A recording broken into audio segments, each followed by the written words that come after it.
disposal. No, what I'm saying is you can really get stuff for meat for a little of nothing. But trying to be a vegan is very expensive. It's not cheap at all. Did you clear your mind before you started being a vegan? I didn't clear my mind until I did the flat Earth thing. Oh. Yeah. Maybe you're the going to get 15 stick years about of this, experience right? with This vegan is going to be a regular clearing your thing, mind. Slick. You know that, right? Wait, say that again? This is going to be a regular thing. What's going to be a regular thing? This type of grief that you're going to get. Oh, that's okay. No, I don't mind at all. No, not at all. I just did it just to try it. I didn't have any real reason. I'm one of those people that Still, you're defending yourself now. So no. I'm just saying that I'm just giving a reason of why I'm kind of just giving a reason of why I got into it. I was just bored one day.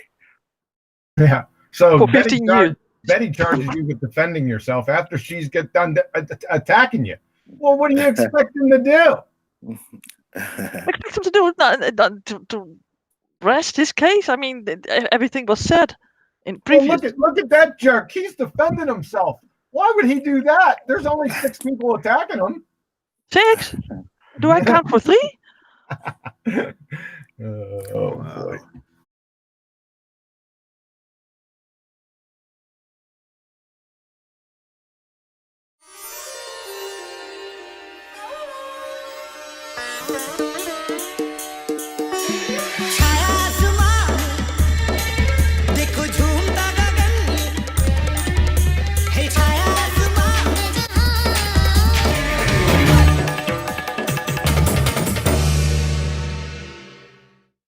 Welcome to BALLBUSTERS Live. I'm your host, Nathan Oakley, and if you're new to this channel, or you've not done so already, be sure to subscribe and hit the bell notification icon to keep up to date with the Flat Earth debate. If you'd like to join the community debate, then go to nathanoakley.com and check out the Flat Earth Debate Forum to keep up to date with the community debate. Now, we are joined by John Quantum Eraser, Betty Von Velsen, and Slick James Johnson for this ball-busting edition about science. How are you all doing? Yeah, Hello. great. Good evening. Good evening. Good evening. Hello. Good evening, one and all. So there's been lots of talk about science at the moment, and John has prepared a very slick presentation, no pun intended, Slick. And hopefully we'll kick off straight away and get straight into it. John, are you ready to rock and roll? Well, not really, because we were talking the whole time, and we thought we were still doing some talking and some logistical stuff, and then boom, the show started. So I guess I can get ready. Hold on a second. Oh, we can chit chat a little bit if you want to. Is there anything we need to? I was about to say housekeeping, but I don't think that's necessary on this show. Yeah. I was talking to Robbie Davidson earlier today, and I didn't actually know this, but he said that the gas pressure without a container argument has become a bit of a staple in Flat Earth, and he credited me with it.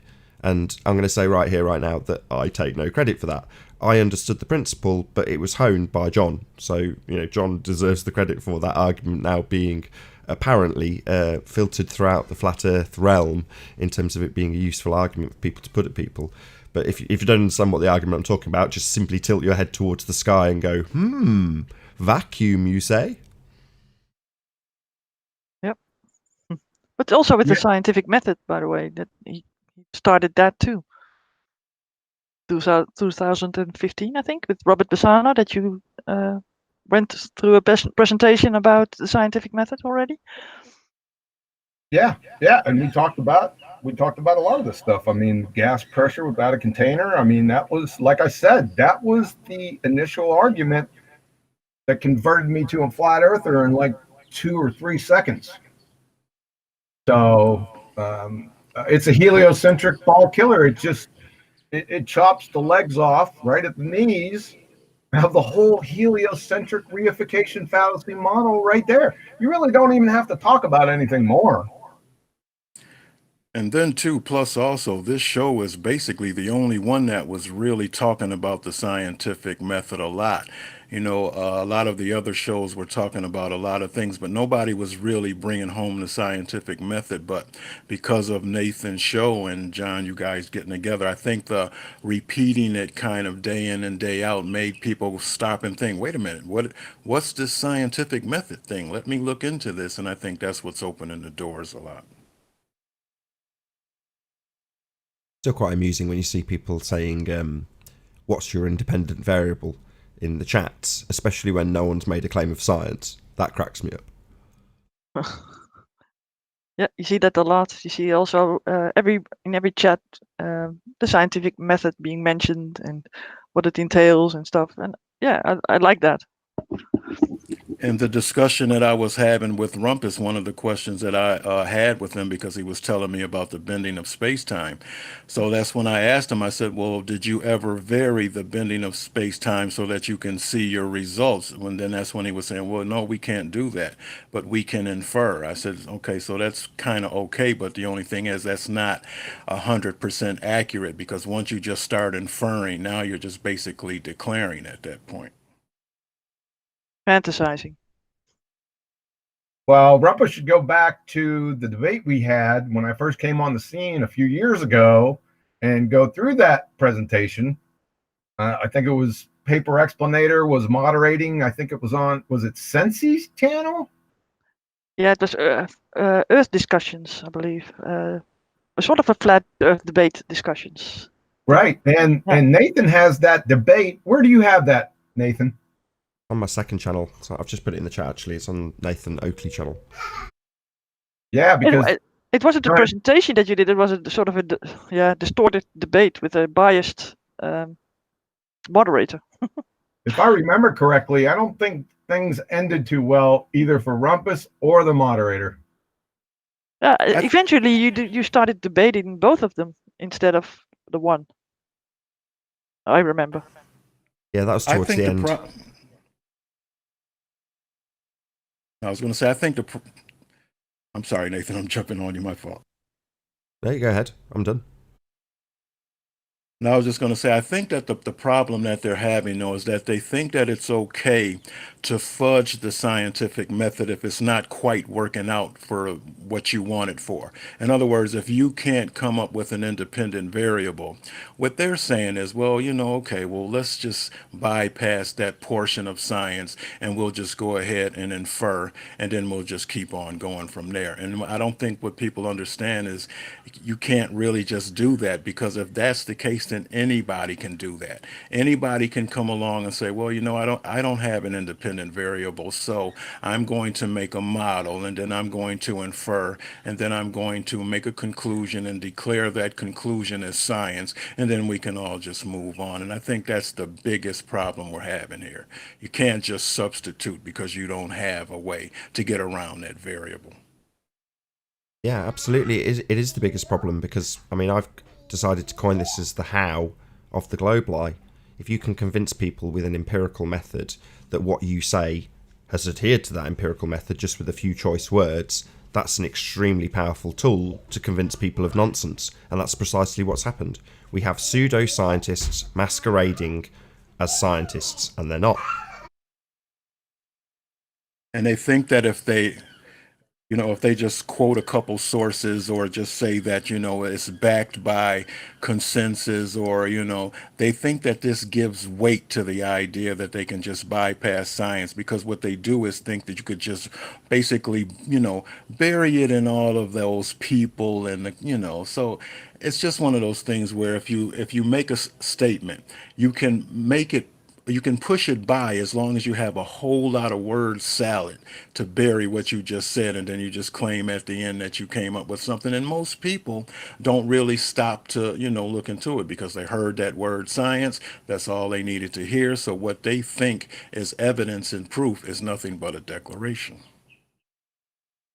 Yeah, well, hopefully that's what's being highlighted tonight, and like you say, over the last 6 to 8 months on the debates in terms of what is and is not science. And now I think it's coming to the point where people appreciate the reason why it's important not to abuse these terms, because that's precisely how we've been deceived. Shout out to Silver Umbrella for smashing the super chat. Really appreciate your support. So do you want to get started here? Let's do this. Go ahead. Check my screen. See if it's popping up appropriately. Yeah, all good. Yeah, so my idea was mainly to keep this informal. I'll stop after each section and we can, just discuss it. Any comments, any questions, any insights. And like I said, not a strict presentation. I don't feel like being strict. So let's just relax and go through this and let's reason together. How about that? Sounds good to me. All right. Yep. So I always start off with this. I try to start off with this. I've been doing this for a long time. And this is mainly towards the flat earthers. I want them to pay attention real close. So we have paleontology, anthropology, archaeology, geology, evolutionary biology. Yes, I'm still laughing. Theoretical physics, non-experimental. Then we have astrophysics, astronomy, and cosmology. Now, these guys are the ones we're focused on here in this genre. But all of them are pseudosciences. Why? Because they claim science and they're merely masquerading as science. Because they're not sciences. Basket weaving is more scientific than these clowns combined. The first 6 pretenders can't get to the first step of the scientific method, which is science, and that is observe a phenomenon, natural phenomenon, without a time machine. So they can't conduct any, they can't even get into the scientific method. The last 3 in here in our genre, the final 3 masqueraders, these guys can't formulate scientific hypotheses because they lack viable independent variables. See, they're good on the first step. They can observe a phenomenon, right? These guys can look up in the sky and observe phenomenon. They're good. They can enter the scientific method. But what they can't do, they can't get to the next step. They can't formulate the scientific hypothesis. They can't do it. They can't figure out cause and effect. They can't manipulate the independent variable. Like I said, they can't isolate, test, and validate their dependent variables or their predictions. All they can give us is stories. And that's step 3 of the scientific hypothesis. And this is a hard stop. They can't get here. They can't do it. It's impossible. The true sciences are quantum mechanics, physics, genetics, chemistry, biochemistry, and biology. Now, caveat with this last guy. I'm not talking about the glorified secretaries and collators here. I'm talking about cellular and molecular biology, maybe a little bit of microbiology in there. It just depends on what their claim is. If it's not scientifically validated, that is experiment, and it hasn't followed the scientific method, then it's not science from these guys either. From any of these guys, by the way. I mean, this is just carte blanche. Okay, this is science. Whatever they claim, then it's true. It's scientific evidence. No, it has to be accompanied by experiment, preferably repeatable and repeated. So it's not a get out of or not a pass go, without experiment just because of your name, right? So what's happening here is the flat earthers have realized, most of them, that these guys have lied to them, right? And they think, okay, well, this is science up here. So when we have the actual true sciences claim something, well, we're just going to put these guys in this group and say, these guys have all lied to us.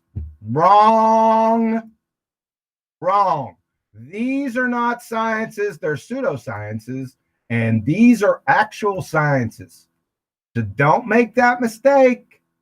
You're going to go to war against these guys. The door is going to shut on you very quickly, right on your nose and your feet.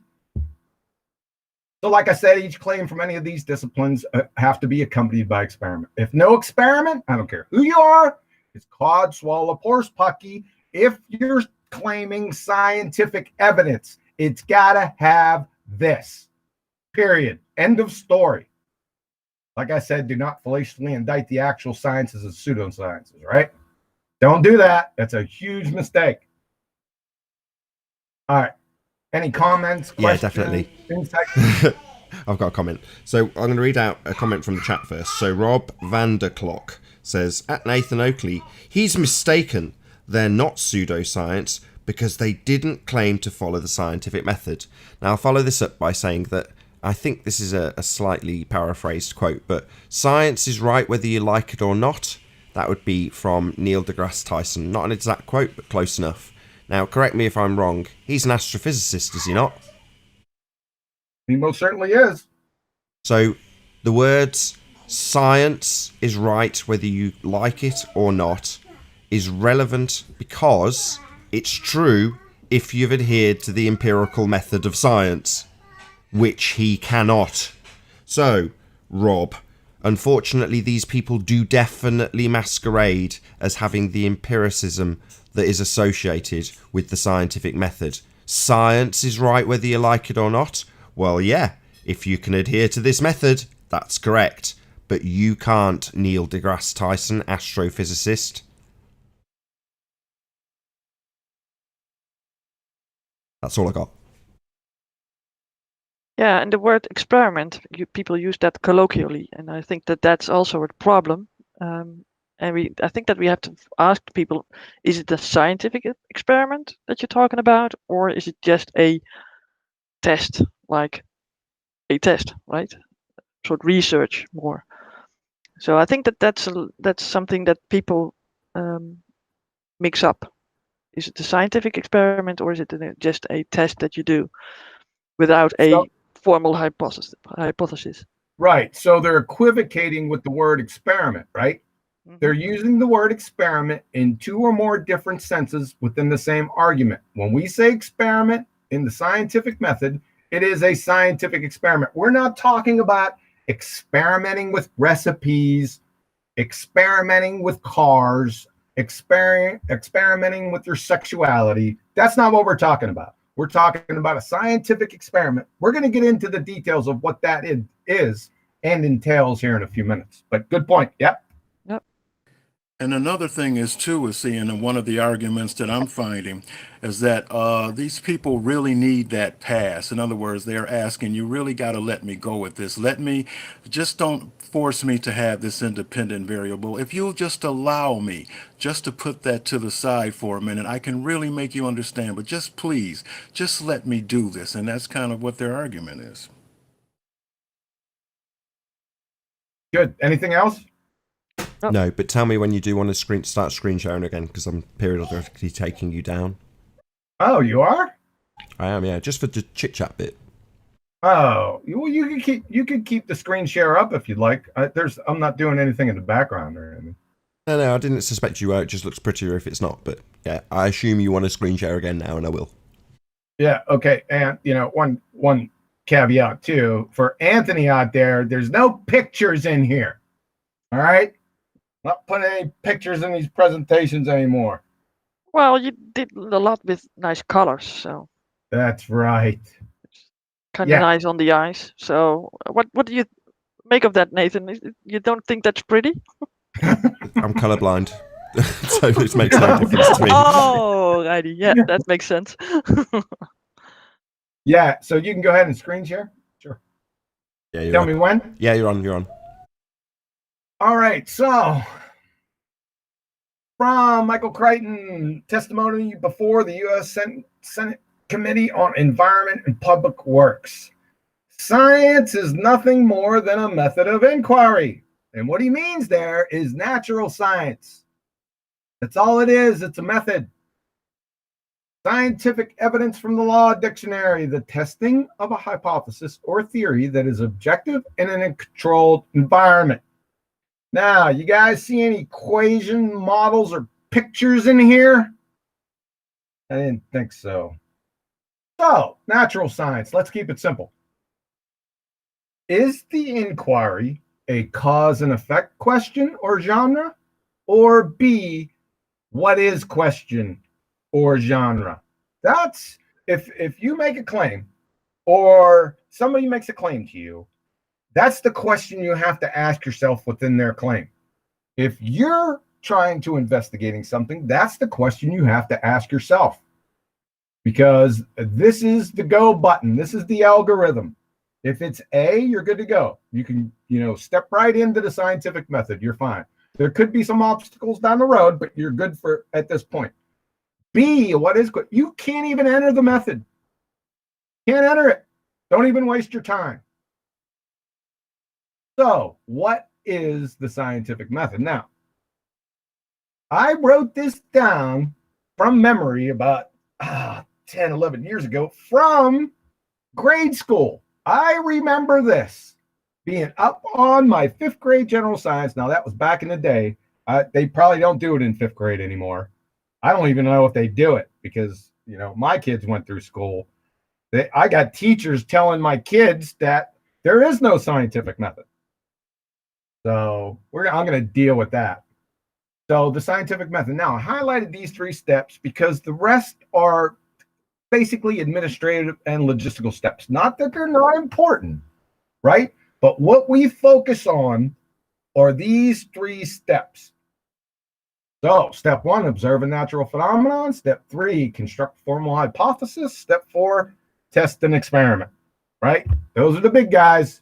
You can't have science without these 3. Period. From University of Rochester Physics Lab, scientific method has 4 steps. Now, they broke them up into 4 steps. Observe and describe a phenomenon or group of phenomena, same thing. They could have put 2 and 3 together. They said formulation of a hypothesis and a hypothesis to predict. They separated them. I don't know why they shouldn't have, and perform experimental tests. It's more or less the same thing I set up here. So, from Physics About the scientific method, the number of steps varies from one description to another, mainly when data and analysis are separated into separate steps. But this is a fairly standard list of 6 scientific method steps. Very important, which you are expected to know for any science class. So before you step into science class, any higher education science class, you're expected to know this. When I was in university, guess what? They didn't go over the scientific method. We were expected to already know it. Right? Makes sense? In summary, the king of the scientific method is experiment. It's birthed from the queen, hypothesis, which is birthed from the first step of the scientific method, observe a natural phenomenon. These are critical, indispensable steps. If these aren't in your scientific method, then you don't have a scientific method, in other words. You cannot have science that is natural science without these 3. Can't do it. 66% of the experiment is the hypothesis. 50% of the hypothesis is the natural phenomena observed. It is your dependent variable in your hypothesis. I'm going to stop there. Questions, comments? Does anyone want to go first, or I will if not? Go ahead. Go ahead. The order. So if you look at what you've got as step 4, test experiment, the most common thing we have occur is that people will substitute the observed natural phenomena for the test experiment, right? Yes. So an example of this would be something like Cavendish balls. So you say, okay, what's your natural phenomena that you're observing? And there essentially isn't one. We never observe mass attracting mass in the natural world. That does not happen. But they then point you to the experiment. Well, in the experiment, it's like, well, that's not step 1. We don't go to an experiment. We first observe a natural phenomenon. So what's the phenomenon in this instance? Well, it's observed within the experiment. Well, that's not a natural phenomenon. So when people say you can't use man-made equipment, well, no, that's an oversimplification of what we're saying. We're saying that the observed natural phenomenon has to be a natural phenomenon as opposed to conjured within the experiment itself. Precisely. Yes, and one of the things that I'm running into is that What they seem to be doing is that first they make a declaration, and then once they make that declaration, they term that as observed phenomena, and then they go forward. Now, this is what I'm experiencing in a lot of conversations that I have. The observed phenomena is substituted for a declaration, followed by, you know, that's when you start going with the experiments or what you call experiments, but it's all based on not observed phenomena, but declared phenomena. Like, in other words, when they say an apple falls from a tree, they declare that's a force that caused that.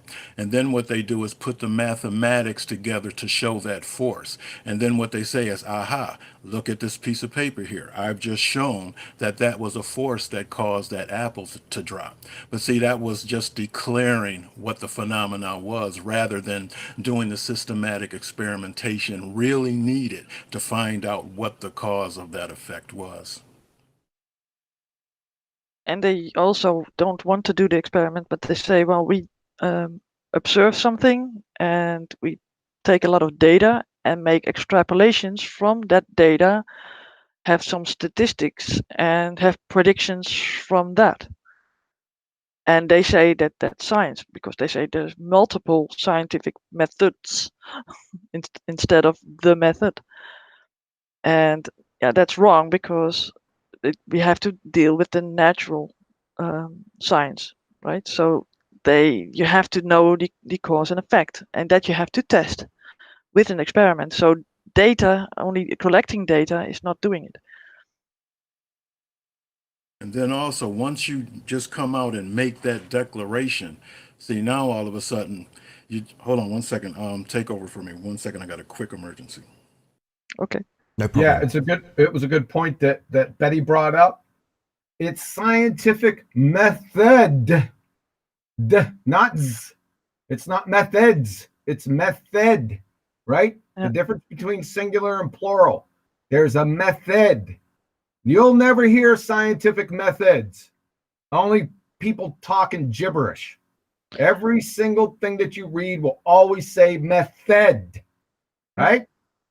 Yeah, they bring up these other sort of scientific methods of them, and it usually contains other kinds of fields of research. I would say not experiments, but it's research in social studies, economic studies, and stuff like that.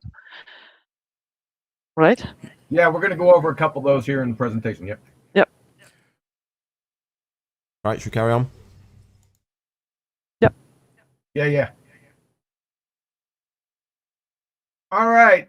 Observation is the first step in the scientific method. The first process in the scientific method, see that? There's no S on the end of that, involves the observation of a phenomenon, event, or problem. That's the first step. No phenomenon, this is from Niels Bohr. No phenomenon is a phenomenon unless it is an observed phenomenon. He's saying that for a good reason, right? And it's the first step of the scientific method. It's not ask a question. See, you know what? See, science buddies, let's go ahead and do it. See, what happens is when you say scientific method and you get a pretender clown around, what they're going to do, right? They're going to go to Google and they're going to push scientific method. All right, put that in there. And what they're going to do, they're going to go to images and they're going to hit the first one up here, right? You all see that? It says, first step, ask a question. That's not the first step in the scientific method, right? Anybody can ask a question. Are globetards idiots? That's a question, right? Is that available for scientific inquiry? No, it's not. So it's not ask a question, for crying out loud. Now, this subject, natural science, the intellectual and practical activity encompassing the systematic study of the structure and behavior of the physical and natural world through observation and experiment, right? So, physical and natural world. They're juxtaposing the physical and natural as opposed to the non-physical and supernatural. That's what they're doing. Example, can you please identify the non-physical natural for me, please? I'd like to see that. Ghosts. So, go ahead. Ghosts. Ghost, right. All right. So, natural world. Let's go through some definitions on what natural and natural world means. All right. So, I made these kind of big. I emphasized them. I mean, they're almost grotesque. So I can imprint these things on people's retinas because it's just not getting through. So the natural world from Merriam-Webster, all of the animals, plants, and other things existing in nature and not made or caused by people. From Oxford Dictionary, natural, existing in or derived from nature, not made or caused by humankind. From vocabulary.com, natural, something that comes from nature rather than being man-made. You see the juxtaposition here for the fourth time. Natural, from nature, not artificial or involving anything made or caused by people. Okay, do you guys see these, right? I will guarantee you within the next week, somebody is going to come on and argue that natural and man-made objects are, or caused by man, are the same thing. It's going to happen. I know it is. It's probably happening right now in chat. So, just for argument's sake, let's entertain this first argument and allow man-made objects as natural phenomena and see how it shakes out. Let's just entertain it. So, from Kennesaw State, a law describes what nature does. A theory explains how nature works. Okay? So, brain surgeons, are they talking about lawnmower theories and toaster oven laws up here? I mean, let's pull up the laws of physics and let's see if we can find some lawnmower theories in here. Because they're man-made, they're part of the physical world, right? We should have loads of these. I should be overwhelmed in databases running into these. Pendulum theories or pendulum laws, bowling ball theories and bowling ball laws. Yeah. Listen, if you think this, right? You'd fail fifth grade general science. And full stop. I mean, this is preposterous that you'd have to go over this. Furthermore, as we'll see below, the entire goal of the scientific method is to elucidate or reveal cause and effect relationships. Well, aren't man-made objects caused by man? Why do we need to scientifically investigate it then? That's it. Go ahead. Comments. Yeah, maybe Betty or Slick would like to give some examples of ballers giving us man-made devices as phenomenon. Well, of course, the pendulum, Foucault's pendulum, I think, is one of them. I get Cavendish. that. Go on, Slick. No, I was just going to say that too, Cavendish, and the thing with the scales. You see, it seems like that they always have to insert something that's not really needed. You know, I was giving somebody a simple example earlier. I was saying that if I pick up a brick off the ground and I drop it, everything is really accounted for why that happened.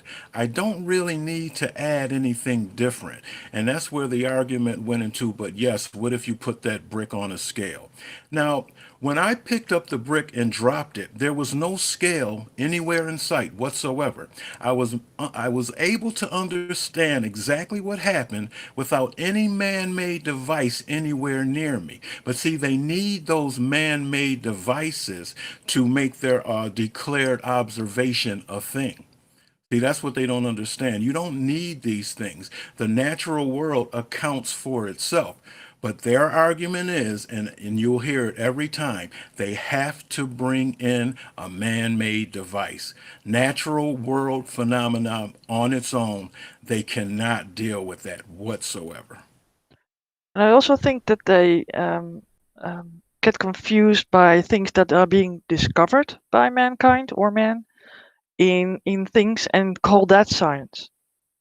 They see kind of things happening. For example, when you do medicines and stuff, and you see a certain effect on a medicine or something in a discovery in a cell, maybe like something happens there that wasn't being seen before. And they say, well, look, science has proven this, but it's just a discovery that they made and not something that was really cause and effect thing going on. Exactly. You got it. It's a what is rather than cause and effect. You got it. Good job. Oh, well, I've got something to add to that. Sorry, Slick. I was just going to say, it's not just... It is cause and effect in their minds because they're using the terminology of science, and they're often attributing a cause to an effect. And what I mean by that is the Foucault pendulum's the perfect example. As time goes by, I'm starting to love the Foucault pendulum more and more and more. Not because necessarily just because it's layered in several layers of bullshit, but also because it's described as science and it's producing a claimed effect, right? Well, the Coriolis effect is just an effect. You can detail it within probably a couple of sentences. In fact, I will. So if you're on a rotating platform and you're holding a rubber ball, as you and the ball, while it's in your hand, rotate, you are on the single reference frame of the rotating platform.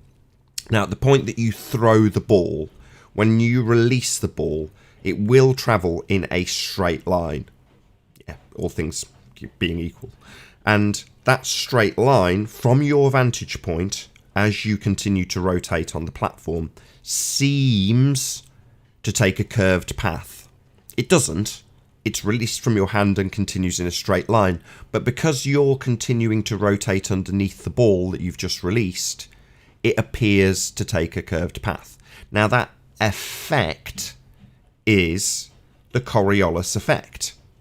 Now, there's no science in that whatsoever. I didn't need to mention anything about observing phenomenon or independent variables or causes and effect. It's just an effect on its own, which can be described, but is then attributed with the terminology of science. And the reason I say I like the Foucault pendulum so much is because, number one, as I've just said, it's describing effect. But number two, it's an effect they don't actually have. So it's clouded in nonsense because it's an effect that you'd expect to see in the heliocentric nonsense world of spinning balls in vacuums. But you don't see it. And because you don't see it, they have to kind of shroud it in this bullshit mystery and science to make it really confusing. So where you normally get a little bit of obfuscation to get away from the point that you don't actually have a cause for the effect, or the effect is manufactured in a machine. In this instance, it's just an effect that's very real. The Coriolis effect definitely exists and is definitely going to occur if you throw a ball like I described from a roundabout. But that's not occurring on the ball Earth, so let's call this science also and make it as double-speak nonsense, incoherent as you can to make it not obvious that they don't actually have that effect, right? So it's the other end of the scale. They're not trying to conjure mass attracting mass in a piece of equipment like Slick says. They're just coming up with this declaration of something, mass attracts mass, right? I declare.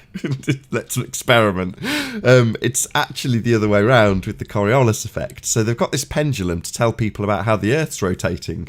And you're like, yeah, but it doesn't actually show that effect, does it? So, number one, the entirety of it is so nonsensical because the effect they're even demonstrating doesn't occur. It's just next level nonsense. The Coriolis, I love it. Yeah, it's mass causes mass attracting mass. Get it right, Nathan. That's the hypothesis in Cavendish, right? If mass, which is their independent variable in the Cavendish experiment, then mass attracts mass. That's the observed phenomenon. Like, what? And here's if mass, then mass attracts mass? Okay. And here's the kicker to that. If you don't accept their version of what they're trying to tell you, they get upset with you and tell you that that cell phone and computer you're on, that was done by science. How dare you question science when you're using science? See, that's their go-to move when you're not buying what they're Yeah, saying. because they're conflating the actual sciences. They're doing the opposite now. They're trying to conflate the actual sciences, quantum mechanics, which brought you all that technology, and put it in with their fairy tale pseudosciences, right? That's what they're doing. Yeah, and saying that technology is science.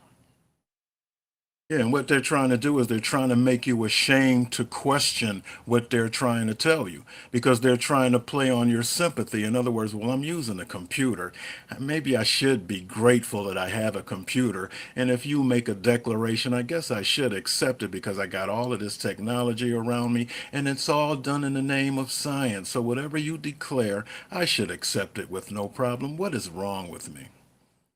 Yeah, but Another without the Coriolis effect problem. How do they define it? I'm still getting people, because I ask them to define it. If anyone brings up Foucault pendulum, I'm asking them to define the Coriolis effect. Of course, they're not going to give me any citations because half of them don't know what, about 3/4 of them don't. 99% of them doesn't know what citations or references are. So what they tell me is hurricanes and toilet drains. That's their Coriolis effect, when it has absolutely nothing to do with those things. They're just parroting it from Wiki or from what somebody told them. It has nothing to do. Listen, clouds are not apparently deflecting anywhere. Neither is toilet drains, water drains. They're not apparently deflecting the water in them, right? So it's a joke. Absolutely. Hey, I was on with George Hatnook a little bit earlier, and he was he made a declaration that he did a test, a really long, drawn out test, and his conclusion was this can only happen on a globe Earth. It cannot happen on a flat Earth. So I asked him, I said, well, George, did you get this information peer reviewed yet? Because usually people don't make those kind of claims until they've gone, through the peer review the peer review thing there. So I was, trying to get him to understand that you're just making a declaration because usually this body of science that you always claim, they seem to have a peer review process that you can just bypass. See, so this is the thing. You guys are just practicing and doing whatever you want and calling it whatever you want, but it's not real. It's just a declaration. Yeah, we're going to go over peer review here in a few minutes. So we ready to move on? We are. Yep. I'll just one more thing. I'll just shout out you for smashing the super chat, and I will add to that just because it's contextual now that George Netanyahu has been brought up. So George Netanyahu, that particular merchant of nonsense, went hell for leather on a guy called Brian Mullen a couple of years ago. When Brian Mullen pointed out the obvious, which is to say that if we have a Coriolis effect, like described with my roundabout and the ball, but instead of a ball, a plane, and instead of a roundabout, a rotating Earth, rotating underneath the ball or plane, then you'd have drastically reduced airtime travel one direction versus the other. And that led George Netanyahu, him pointing out that very fact, that obvious reality that would be necessitated if we had a Coriolis effect, led George Netanyahu to contact his employer and put his career at jeopardy. So these are the merchants of nonsense and the levels they will go to justify the quote-unquote science of an effect that doesn't happen on a rotating sphere Earth. And the reason it doesn't happen is because we are not on a rotating sphere Earth. There is no Coriolis effect. Anyway, I just wanted to drop that in. Do you want to continue, John? Yeah, we good to go? Yep. Yes. All right. This is a very important statement right here. You'll hear this echoed by a number of different sciences, actual sciences. So this is from the University of Rochester physics lab. The scientific method distinguishes science from other forms of explanation because of its requirement for what? Systematic experimentation. So if you don't have systematic experimentation, you don't have science, You don't have the scientific method, period. So, an experiment. Why is it so important? Well, what is it? Well, it's a hypothesis test. From Cigar or Luar's Introduction to Theory and Application of Molecular and Quantum Mechanics, the final arbiter of truth in science is experiment. Shocking. From the chair, Professor of Physics at Yale, Professor Shankar, the only way things change in physics is experiments. Everything is based on experiment. That's the only way we change our mind. From Richard Feynman, if it does agree with experiment, it's wrong, and that simple statement is the key to science. From Max Planck, experiment is the only means of knowledge at our disposal. Everything else is poetry and imagination. The scientific method requires that a hypothesis be ruled out or modified. Experimental test. Its predictions must agree with experimental results. Experiment is supreme. Experimental verification of hypothetical predictions is absolutely necessary. Hope everyone understands that. It's pretty cut and dry. So, what constitutes an experiment? Well, from Penn State University, there should be 3 categories of variables in every experiment: dependent, independent, and controlled. The dependent is the effect. The independent variable is the cause. The controlled or constant variables are ones that are held obviously constant, so as not to confound the test. From explorable.com, their research organization, there are 3 important variables that you have to remember when you're designing your experiment. This is such a coincidence. Independent variable, dependent variable, and controlled variables.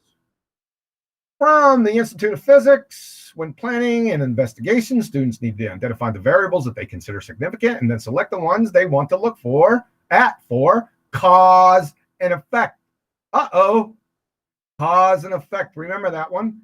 If possible, any other variables that will affect the outcome of the experiment need to be kept constant during the experiment. Here are what is needed for an experiment. Shocking. Independent variable, dependent variable, and control variables. So let's go to Wiki. From the Smurfers' alma mater, let's see what they have to say about experiment.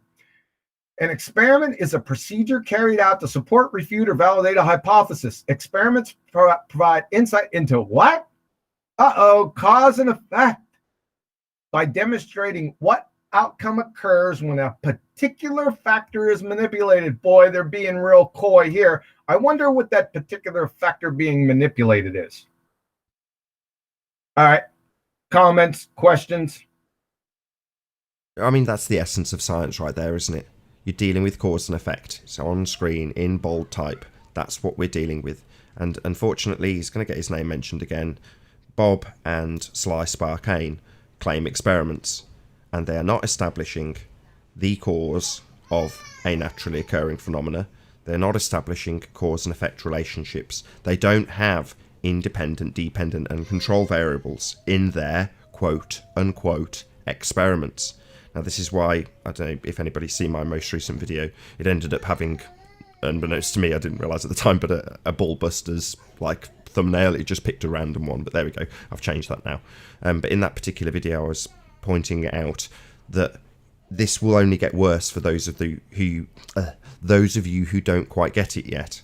For every time you claim an experiment, you are perpetuating the means that we have been deceived by, when others, and I'll use something benign, which is to say an advert that claims that they've scientifically proven that they've got sticky tyres, then you'll hear those keywords and go, experiment?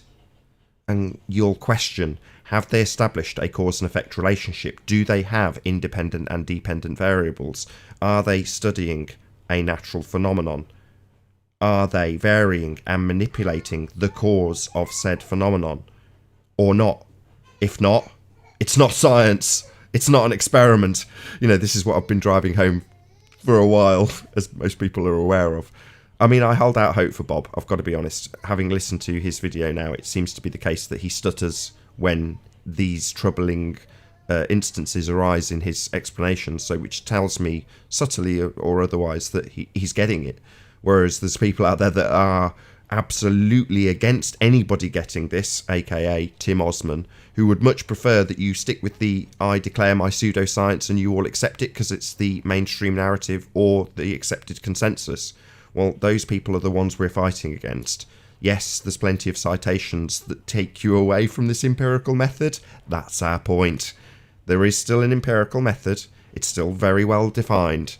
It definitely deals with cause and effect relationships. It definitely requires a phenomenon. It definitely requires you vary your presumed cause of that phenomenon. Those two things otherwise known as independent and dependent variables. These are the constituent parts of a scientific prediction, otherwise known as a hypothesis, and they will be varied and manipulated to cause said effect in an experiment. There we go. That's all I got. One of the other things that I'm running into is that for some reason, mainstream indoctrinated people think that they have the authority. So in other words, if two people are having a discussion and they disagree with each other, well, they automatically trump. In other words, they're the tiebreaker because they're the authority. You know, just like going back to George Natanuke. He decided that Brian Mullen wasn't qualified. So he was in a position, because he's on the mainstream side, to make these kind of calls. See, so this is what they're always going to do. They're always going to put themselves in the position of authority. So if you present an argument, no matter how good or how well it's put together, they're going to declare that they're in a better position to judge. So you are automatically wrong and they are correct whenever they say so. And what I would like to try to get clear is because I have people saying to me that time can be an independent variable. Can you elaborate on that, or is that something that will go on in the presentation?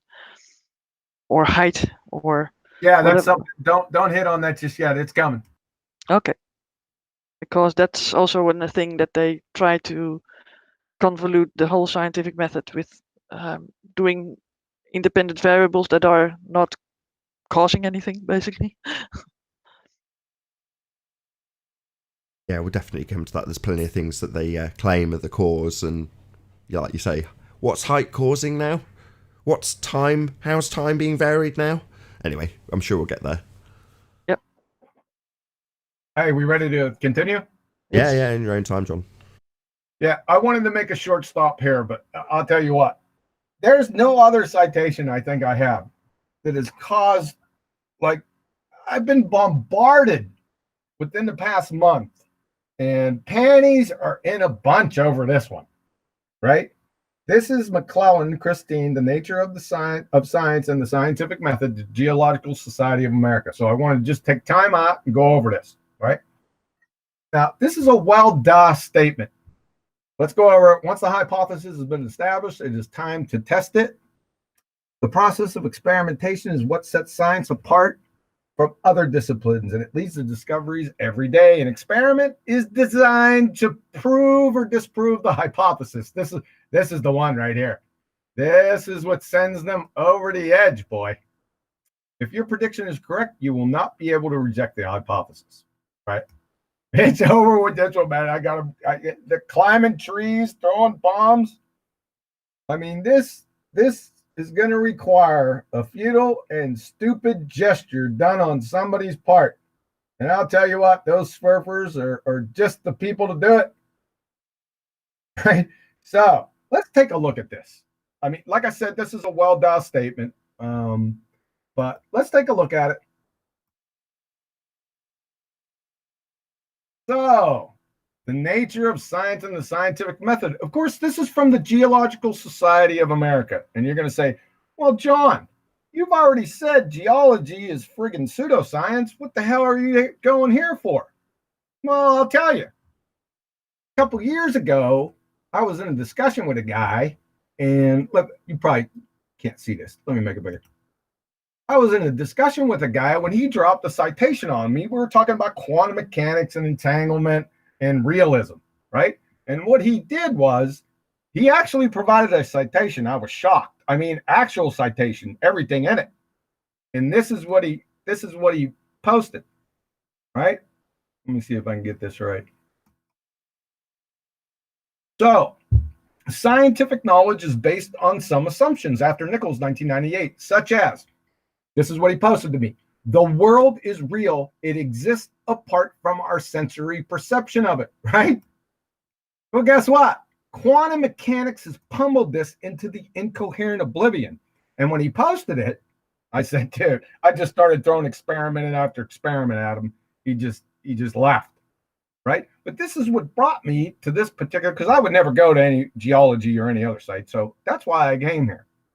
And I said, well, what the heck? While I'm here, let me go ahead and look over this and see what it has. Because, you know, most things, you know, you chew the meat and you spit out the bones. I figured, hey, there's probably some good stuff in here. So I started scrolling down and I said, whoa, they got a hypothesis. Look, the scientific method. Where's the at?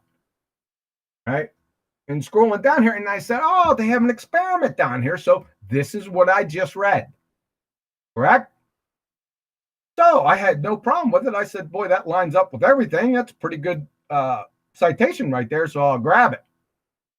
And when I did, like I said, they just go off the reservation. And the reason why they do it, I didn't catch the argument in the beginning because I think it was under my feet.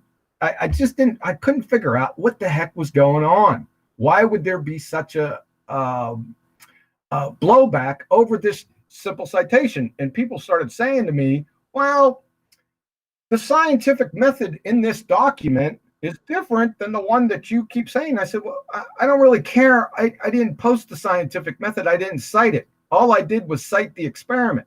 So, number one, your appeal is a red herring fallacy from the Black Lagoon. I mean, do you know the difference between citations and references? Yeah, that's a rhetorical question. No, well, it shouldn't be, because they don't. Yeah, they have no clue of it. That's why it took me so long to grasp it. I mean, did you people graduate high school? For goodness sakes.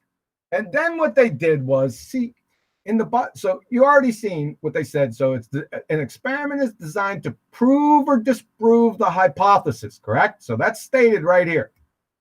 But what they did was they said, oh, goodness, well, it has a contradiction in here. So they went down in the study and look at this. So this is an insert, the talking points with this article, right? It doesn't seem like the author had, because the article continues before it or starts before it and continues after it, right? So somebody inserted this. And of course, it's punking out creation science, whatever that is, and intelligent design, right? So we know where this is going. But what they did was, and let me make this a little bigger so everyone can see it. They focused on this one, number 7. Scientists gather evidence as opposed to proof. And they said, oh, it's contradicting your statement above. I'm sitting there, whoa, wait a second. Number 1, evidence is proof. Proof is evidence, number 1. And it just contradicted the statement above. And they said, well, I was cherry picking. Well, aren't you cherry picking when you just pulled this out? Right? This makes no sense. You can't support this. Another good point. Citations are only in support of claims. They are not the claim. Does everyone understand that? They just support the claim. Right. Can I, is that rhetorical, or can I add something to that? Go ahead, you can add something to it. Well, I was going to say I did it earlier. So let's say I say my example again with Neil deGrasse Tyson. Again, this is paraphrasing. It's not a direct quote. I can't remember exactly what he said, but it doesn't matter. It serves its purpose perfectly anyway. Science is right whether you like it or not. Well, if he then goes on to say, literally in the next breath, the Earth is a sphere, does that mean that my contextualized quote taken in context suddenly means that I believe the Earth is a ball because he says it in the next breath? Absolutely not. It's a citation. Now, we're trying to point out, or I'm trying to point out in this very moment, that we have people who will use little phrases that come from science. So can you scroll up to your actual citation again, John, if you may? So there are key points that people will use in context that say something that makes it clear that science is proving something. And if you are to lend weight to your assertion that hasn't been done with science, it's very useful. to drop in a statement like this. Once the hypothesis has been established, it's time to test it. The process of experimentation is what sets science apart from other disciplines. So suddenly, they've made you, the person reading, understand. No, something's being proven here. Well, that's good to point out, isn't it? And it's correct. And it's a useful citation. But does that mean if they say that there's three-legged monsters from the Black Lagoon that are going to come and get us in the next paragraph, that we use that in the citation? No, that's not how citations work. Yeah, exactly. And they're geology, right?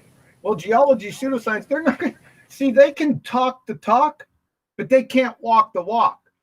That's the whole deal here. Here's another one. Look at this one. There is no such thing as the scientific method. Oh, really?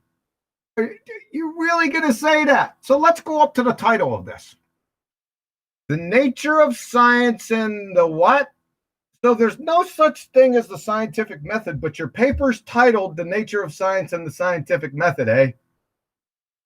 Please. I didn't realize that this that section had just been stuffed in literally mid-sentence, but that's brilliant. Right, exactly, right. And I don't know what to say. Of course they're gonna, waffle and bally and friggin' contradict themselves in here because geology is not science, right? They're gonna do it. So I hope this solves. It's not, because I'm just gonna get bombarded again with it. It's really pathetic. And you're really only bashing your own head in with a shovel. But go ahead and continue to do it. All right. Does anyone have anything else to say? Yeah, I'm going to stop right here. Go ahead. Yeah, one thing that I would like to add is that you have to be careful, just like the point that Nathan brought out with Neil deGrasse Tyson. Notice how he took two totally different phrases that had nothing to do with each other and then combined them to make it sound like one. See, this is a common trick. And what I would like to point out to anyone, especially flat earth people, listen to people when they talk. They'll always double speak and they'll just move right past you if you don't catch it. So they'll make one statement that's real and then they'll follow it up with a false one. This happens constantly over and over again. I'll give you an example. If you'll remember, Nathan, the other day on the show, Brenda was on. Now, remember when Brenda was on and you asked her a question and she went to describe her answer? What did she do? She slipped in the phrase, "We live on a sphere." And then she continued. You understand what I'm saying? See, so this is that sleight of hand trick that you have to be on the lookout for. They'll always throw in that phrase and then they'll keep on going, hoping you didn't catch it. And that's how they bind their point, by mixing truth with friction all into one and just stirring it up in the pot, hoping that you didn't catch it. And the problem is we've caught it. See, we know what's going on now, so this is over.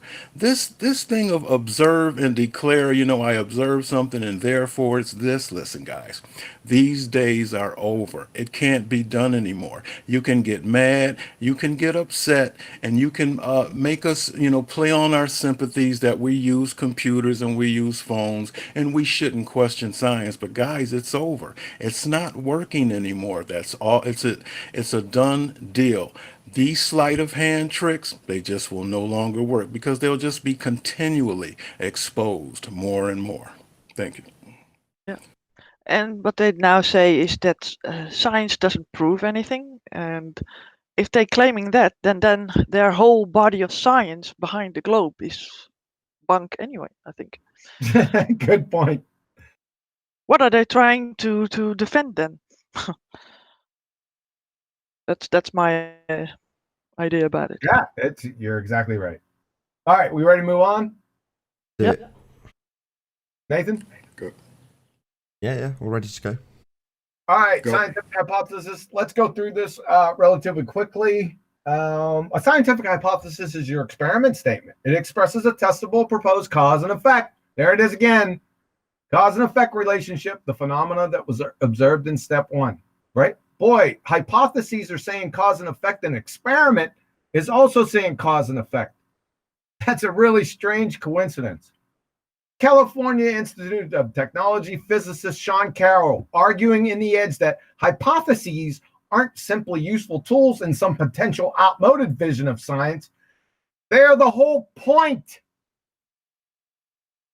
From the University of Rochester Physics Labs, a scientific method requires that a hypothesis be ruled out or modified if its predictions are clearly and repeatedly incompatible with experimental tests.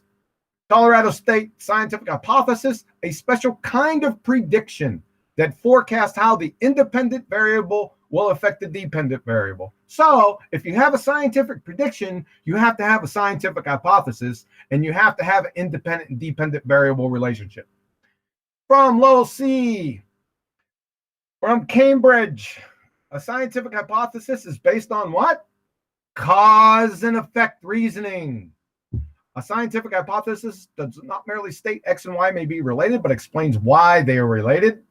From Drexel University, the scientific method is hypothesis-driven. One makes an educated guess to explain a what?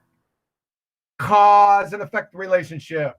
From Physics Debat, a hypothesis is an educated guess based on observation. It's a prediction of what? Cause and effect. University of North Carolina, an independent variable is the presumed cause, whereas the dependent variable is a presumed effect. The IV is the antecedent, whereas the DV is the consequent. From California State, formalized hypotheses contain two variables. Wonder what they are. The independent and dependent variable. So some hypothesis examples for you guys to go over. I'll just leave it here for a couple seconds. These are viable scientific hypotheses. Very easy to be done, like I said, on numerous occasions. I have yet, in 3 years, to find anyone, and I mean anybody, that can give me a viable scientific hypothesis on anything. It hasn't happened yet. Hasn't happened yet.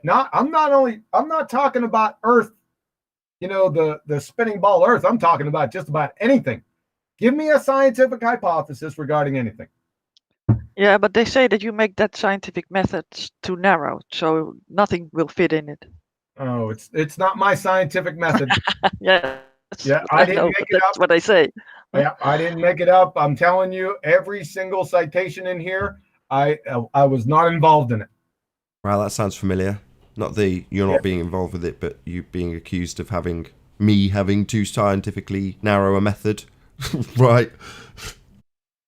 Exactly. I don't understand, John, how you can make these statements with that computer you're using. Science gave you that computer. So how can how can you speak up against science when science provided everything that you're using? I'm just throwing out there that's that argument you're going to hear over and over and over again. Well, I've been hearing it for 10 years. I got the same response. They're conflating the pseudosciences with actual science. Right. But the reason that I'm saying that is I'm really not saying that to you. I'm just using it as a joke. But what I'm saying is that to people that are listening, listen out for things like that. Listen when you're having a discussion with somebody and they tell you that that cell phone that you're using was provided by science, so you shouldn't be questioning it. Watch how many times you hear statements like that. That's it. No, the cell phone you're using and the computer you're using works. Therefore, you live on a spinning ball. I mean, that's so incoherent. It's ridiculous. But that is the argument that they're making. As incoherent as that is, that's their claim. All right, we ready to continue? Yeah, let's do it. Yeah, so what we got when we started posting all these hypotheses and what a scientific hypothesis is, they thought they were clever with their little Google button and brought up complex hypothesis, right?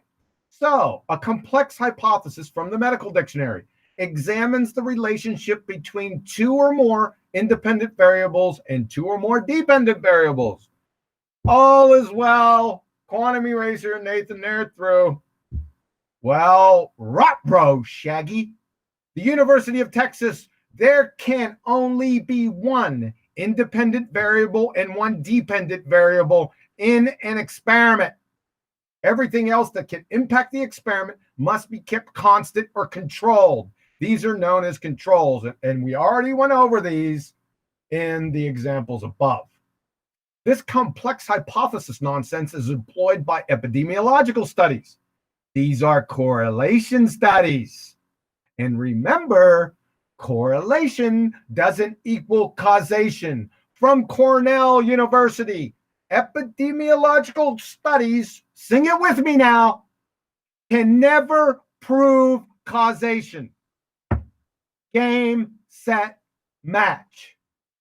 Then we got, yeah, we were talking about math. I remember this one. Well, math is science, and that's where they got the variables from physics of math variables. A variable is any factor that can be changed or controlled. In math, a variable is a quantity that can assume any value from a set of values. A scientific variable is a little more complicated. Plus, there are different types of scientific variables. Scientific variables are associated with the scientific method, not math. Variables are the things which are controlled and measured as part of scientific experiment. Equations are not experiments. Anything here? Stop real quick. Yeah, I don't know. You wanted to give some example of correlation-based... I was going to say a swear word there. Correlation-based nonsense. Anybody? I'll do it if you don't want to. Go ahead. Well, you have the roosters that crow at dawn, and do those cause the sun to come up? I mean, like that. Well, no, that's more affirming the consequent. I was more sort of maybe going to give an example, probably like Cavendish again, where you end up with them claiming they've got a complex hypothesis because they've got more than one independent variable, and ultimately speaking, because they're going to claim they've got more than one independent variable, you go so that at best, this can give you a correlation result. I mean, it's totally invalid from the start with Cavendish anyway, but often they will use what is in essence a mathematical correlation. Wasn't the one that you argued with GeoStreber, Betty? Yeah, well, we also talked about that EOT effect, I think, and that was also something that they think that we spin because something happens with weight. It wasn't an experiment, by the way, but they make some strange, how do you say that? Deductions? I don't know what the word is for that, but extrapolations from things that they discover. No, they didn't even discover it. It was a graph that was conjured. Yeah, exactly. Yeah. And then what they do is that they apply the math. In other words, if you have a disagreement about gravity and you don't agree with it, well, then what they'll do is point you to the equation as if that's proof. See the G? It's right there. That's their existence. The fact that they put a letter and threw it in an equation and made it look all real nice and typed up and saying that that's evidence. They are actually saying that there is evidence for gravity because it's in the equation. See, that's one of those sleight of hand tricks. You take a little bit of truth and mix it with some fiction, and there you go. Gravity doesn't exist just because you put it in the equation. First, you have to verify. You have to validate that first. And that's the step that they skipped in the scientific method. So they just declared gravity, and then they threw it in the equation, and next thing you know, it exists. Yeah, it's just a description of an effect. That's all they got. Description of an effect. I can call it Dunkel-Slopelgerts. They don't have a cause, so it's nonsense. All right. Ready to move on? Yep. All right, independent variables. We'll go through this real quick. Independent variable from Penn State is what is varied during an experiment. It is what an investigator thinks will affect the dependent variable. From Colorado State, independent variable, the manipulated variable. Variable changed by the scientist, what the investigator is testing. From the University of North Carolina, in an experiment, the independent variable is the variable that is varied or manipulated by the researcher. And the dependent variable is the response that is measured. An independent variable is the presumed cause, whereas the dependent variable is the presumed effect. The IV is the antecedent, whereas the DV is the consequent. Now remember, viable independent variables must satisfy 3 criterion. We've been saying this over and over again. It must be varied and manipulated. So they got that on the brain, but they forget the main part. It is your presumed cause. So you can't forget this. We can vary and manipulate a lot of things, but they ain't causing anything. So it's 3 of them. The presumed cause, The researcher must be able to manipulate it, and it must demonstrably exist before you use it in an experiment. All three criterion must be satisfied, not just one. What are not independent variables? I don't think that sounded very good. So, what they are not: height, depth, width, length, i.e. distances, and time are not viable independent variables. I'll show you. Number one, the submarine was crushed at a depth of 10,000 feet. Did depth cause the sub to implode, or was it pressure? Number two, the gentleman was so obese he measured 1 meter wide. Did width cause the obesity, or was it laziness combined with excessive caloric intake? Number three, over the course of the night, the sun suddenly appeared above the horizon. Did time cause the sun to appear above the horizon? Does time cause the difference of scores between the first and third quarters?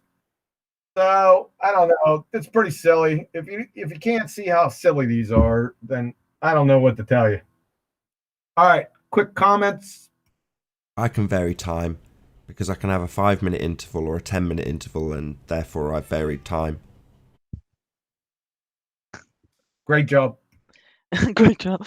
Well, I think that there's one that wanted that time as an independent variable. It was Steve McRae that said, well, you can have time as an independent variable because if you have two petri dishes with the same stuff on it and you put them in the oven, and one you just put in the oven for an hour and the other for 3 hours, then time is the independent variable because that's the thing that you vary. And then you can see the results of that petri dish. That's what he brought up. Let me get this straight. So what I said in irony and sarcasm, he actually formulated into a point. Yes. I love it. Well, he needs time as an independent variable because they believe in evolution, right? So that makes it time causes change. Oh, not That's bending it. of space-time then? Sorry? Not the bending of space-time causing gravity? It's Well, similar. that's another subject. I mean, they deal with the subject of evolution, so they wanted their time to do that first. So they pick everything apart, and this is one of the arguments that he made to me. And I said, well, aren't you just observing stuff happening?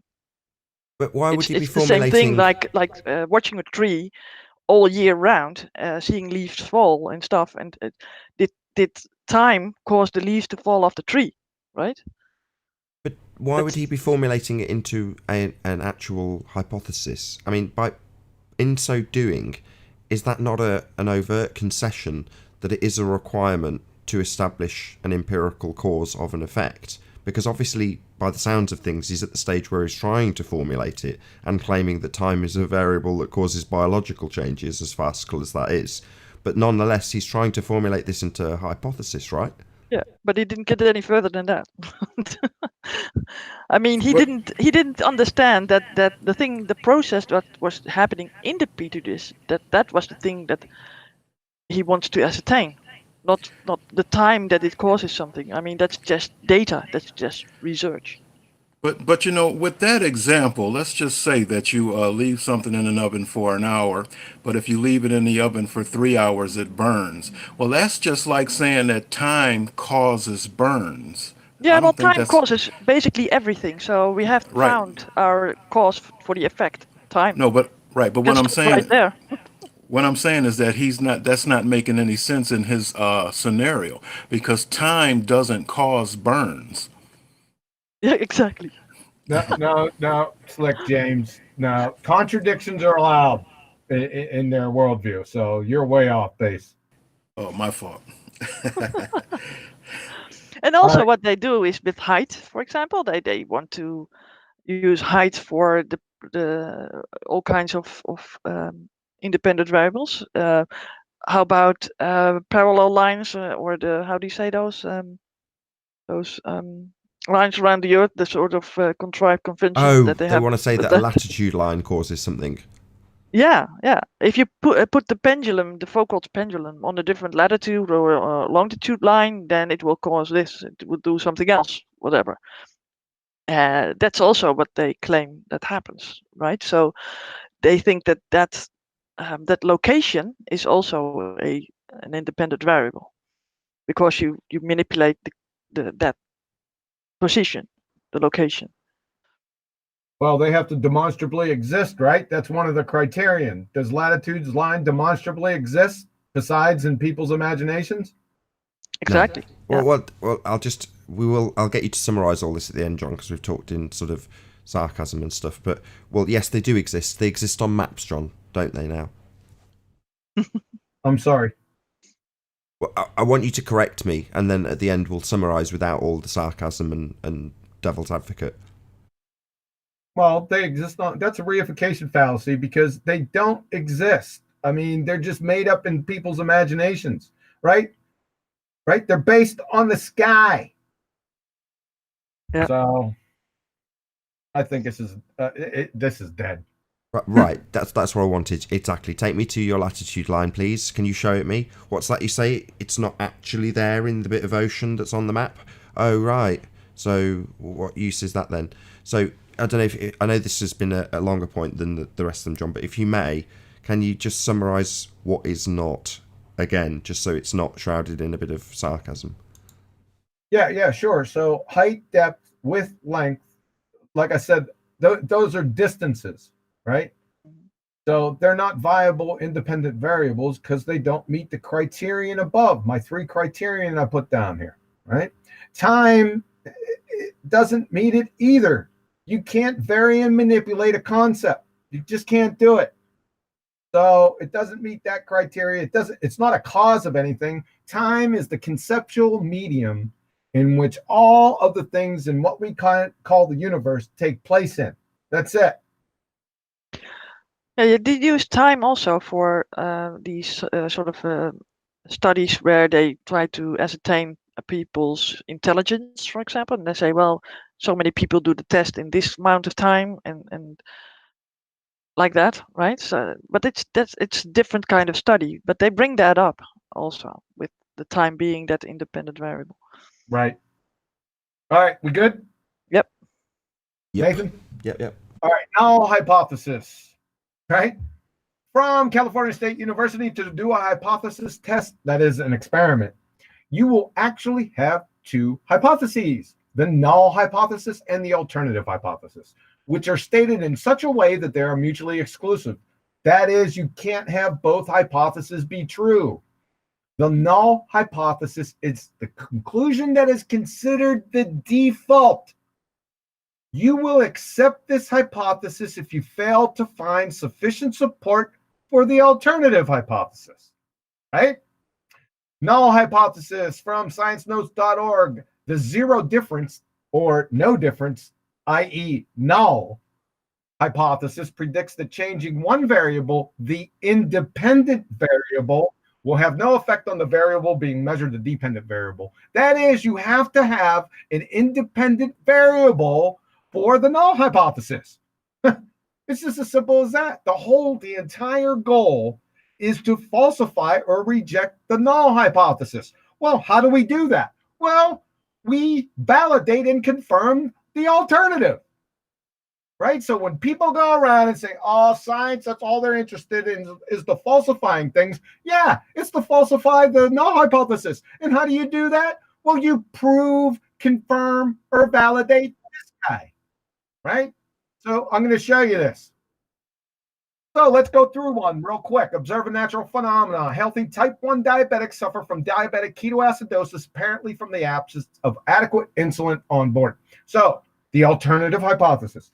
Given otherwise healthy type 1 diabetes patients, the lack of insulin will lead to diabetic ketoacidosis. That's the alternative. The null, given other healthy-wise type 1 diabetes patients, the lack of insulin will not, right? That's all the change is. It's from will to will not lead to diabetic ketoacidosis. It's just that simple. So how are we going to falsify or reject this hypothesis? Well, we prove this.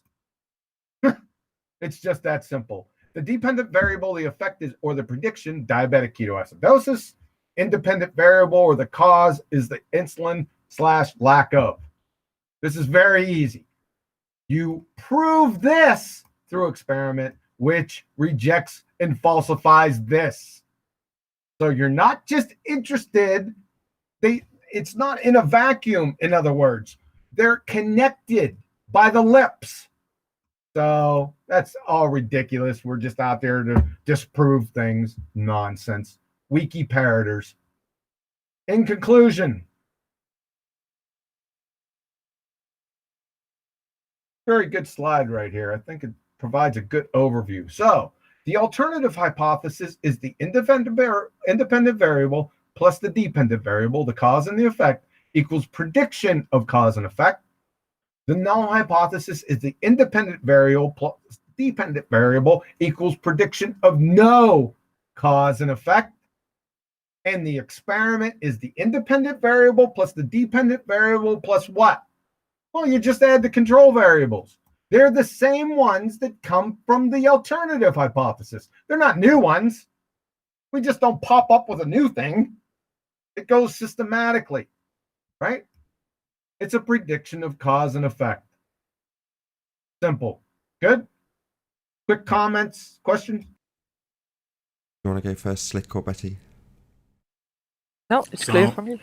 Sounds clear to me. Oh, well, I definitely want to add something to that. Okay, so yes, there's plenty of people out there that I've had it in comments for years, which is to say that you are only trying to achieve falsification in science. You're only trying to disprove things.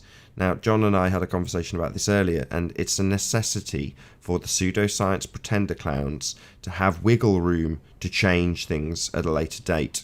So it is a useful narrative to have out there that science isn't interested in proving things. In fact, science doesn't prove things. Well, let's stamp that on its head. It absolutely proves things.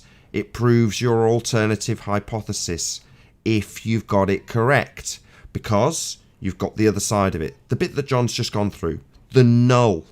So if you've made a prediction, this is also a reason why a hypothesis is absolutely not a description of something.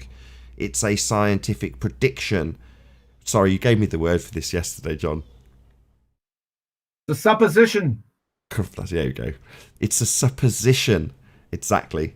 So it's your supposition, not your explanation.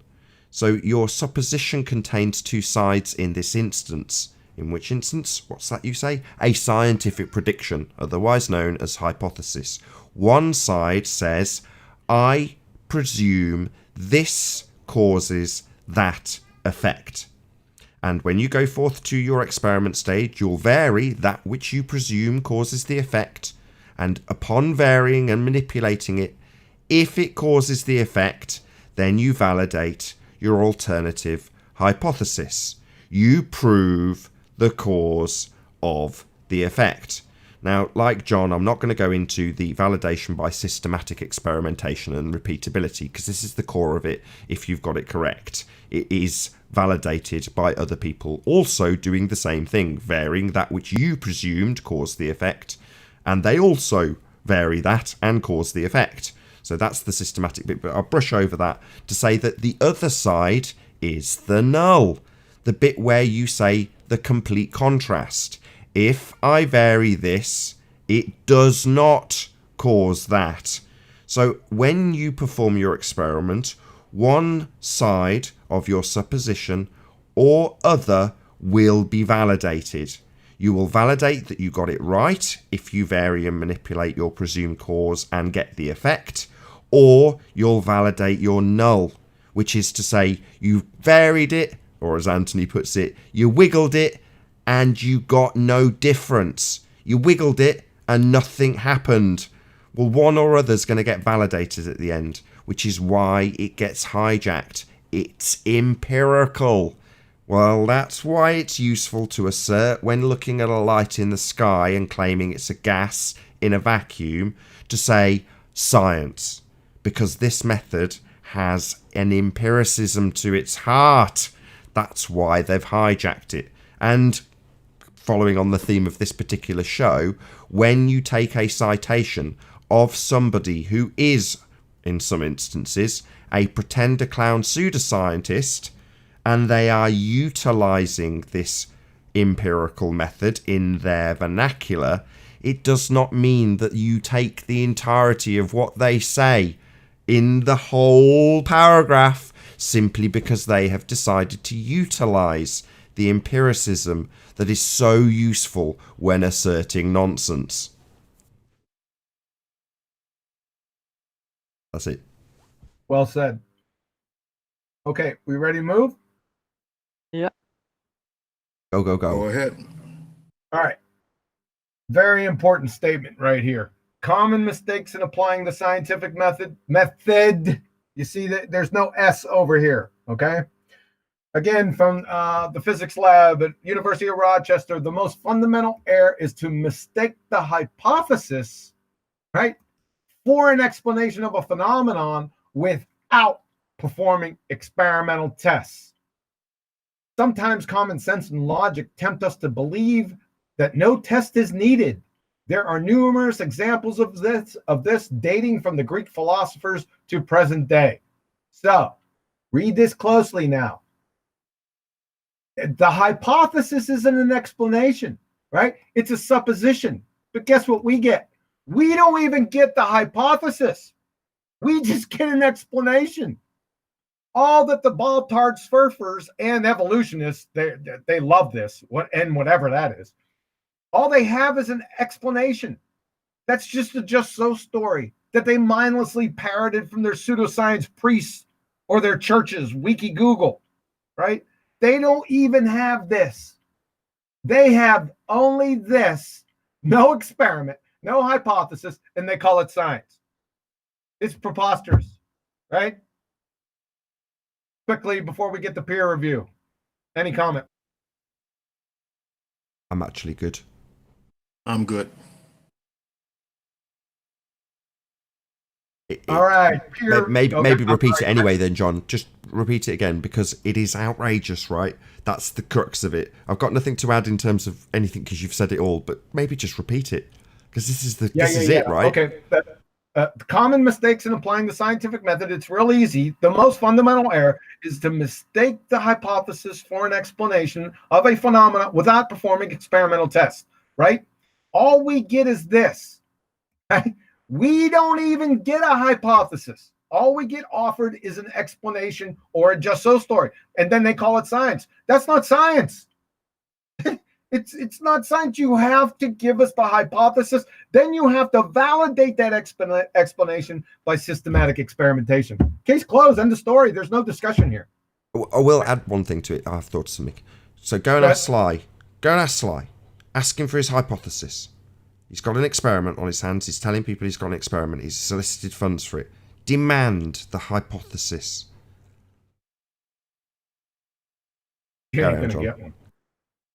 All right, you good? Oh, everyone good? Yeah. Yep. All right. We haven't gone over this one before, just in the back channels, just discussing it. So I thought I'd put it in here, and somebody requested it. So peer review. Well, what is it? There's different types of peer review. I've been through the peer review process in my profession. That's not what we're talking about here. We're talking about a specific type. So what they're saying is they need peer-reviewed research when their backs are up against the wall. We need peer-reviewed scientific research. You've heard this before. Everyone's heard this before. So what are they exactly talking about when they're saying peer review, right? Well, these institutions and publishing houses like Nature, Royal Society, Science, there's many of them. They have on staff experts, quote unquote, in certain fields. So what happens, most of the time, anyone can submit their research to these organizations. You'll have to check on submitting for each one of them, right? That's not the point of the discussion. So what they have are referees. And all they do is take this study, just the paper, right? And they go in their little corner in their room with coffee breath with a highlighter. There's no experiments being repeated, even if these things don't even have experiments in them for the most part. We'll get to that. But what they do is they just highlight things that are not in accordance with their standards, wherever they come from, probably from the editor, right? And what they do is they highlight them. They often send them back to the researcher, say, go ahead and fix this stuff to a certain standard. They fix them, they send them back, and then the peers say, okay, good. It's good to go for inclusion. They send it to the editor, and the editor says, okay, peer reviewers are good. This looks good, good to go. Now, if you're a specific journal, let's say you're an evolutionary journal, and a research paper comes in, evolution, whatever that is, and a research paper comes in and it goes against evolution, do you think that the peer reviewers are going to let it pass by? I don't think so. So let's summarize this. Peer review is the antithesis of actual science. Number one, show the peer review step in the scientific method. Good luck with that one. Number two, the scientific method was created to rid the landscape of bias. That's loudest voices, ruling classes, majority, votes, consensus, opinions, the subjective, in other words, by instituting a method solely focused on the objective, the empirical, observable, testable, repeatable, falsifiable. That's the entire goal of the scientific method. The spinning space monkeys mindlessly appeal to it because it's the only way they can get their fairy tales into the mix, whereby bastardizing it. Number three, Catholic priests have also been banking on their internal peer review for centuries. Baltard science, that is religion, has much in common with theirs. Number four, Richard Smith, MD, former editor of the British Medical Journal, that's pretty high one right there, folks, let me tell you that, has claimed that peer review is ineffective, largely a lottery, anti-innovatory, slow, expensive, wasteful of scientific time, inefficient, easily abused, prone to bias, unable to detect fraud, and irrelevant. I don't know what to tell you, folks. Number five, from Courtney, comments regarding on the nature of science et al. The author describes the three-legged stool of scientific error correction as experimental care, reproducible experiment, and peer review. Like Occam's razor, it doesn't have anything to do with science either. That's another subject. Peer review is a temporal expedient for judging scientific work at any given time. Peer review serves the temporal interest of the publishers, funding agencies, and employers. The ultimate arbiter of scientific validity is repeatable experiment alone. Study was done by Wharton School in Connection, University of Pennsylvania, Professor J.J. Armstrong, 2017. The title of the paper: fewer than 1% of papers in scientific journals follow the scientific method. I mean, that is absolutely unbelievable. You don't have to take their word for it. Just pull up NCBI database or Google Scholar, any database for that matter, and just start picking out studies.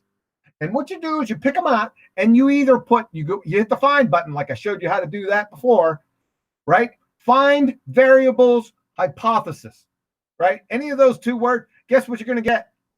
A big fat 0 of 0. How in the world can you have a scientific paper without variables or a hypothesis in it?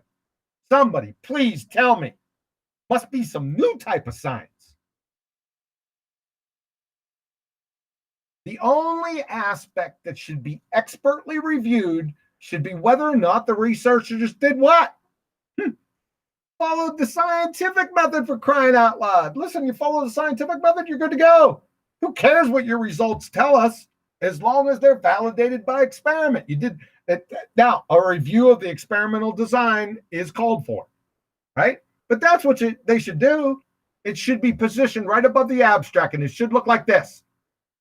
The scientific method, it should list all of these. To the right, it should provide a short synopsis of what it actually is. Too easy, right? Right above the abstract. If they're not listed or are incoherent, then hasta la vista, baby. That's how we clean this mess up. And that ain't going to happen. Of course, then NCBI database will have like 3 or 4 studies in it. Astronomy, astrophysics, cosmology, theoretical physics will take their rightful place at the bottom of the sci-fi section. Paleontology, archaeology, anthropology, geology will take their rightful place besides photography and bag of hammers observations.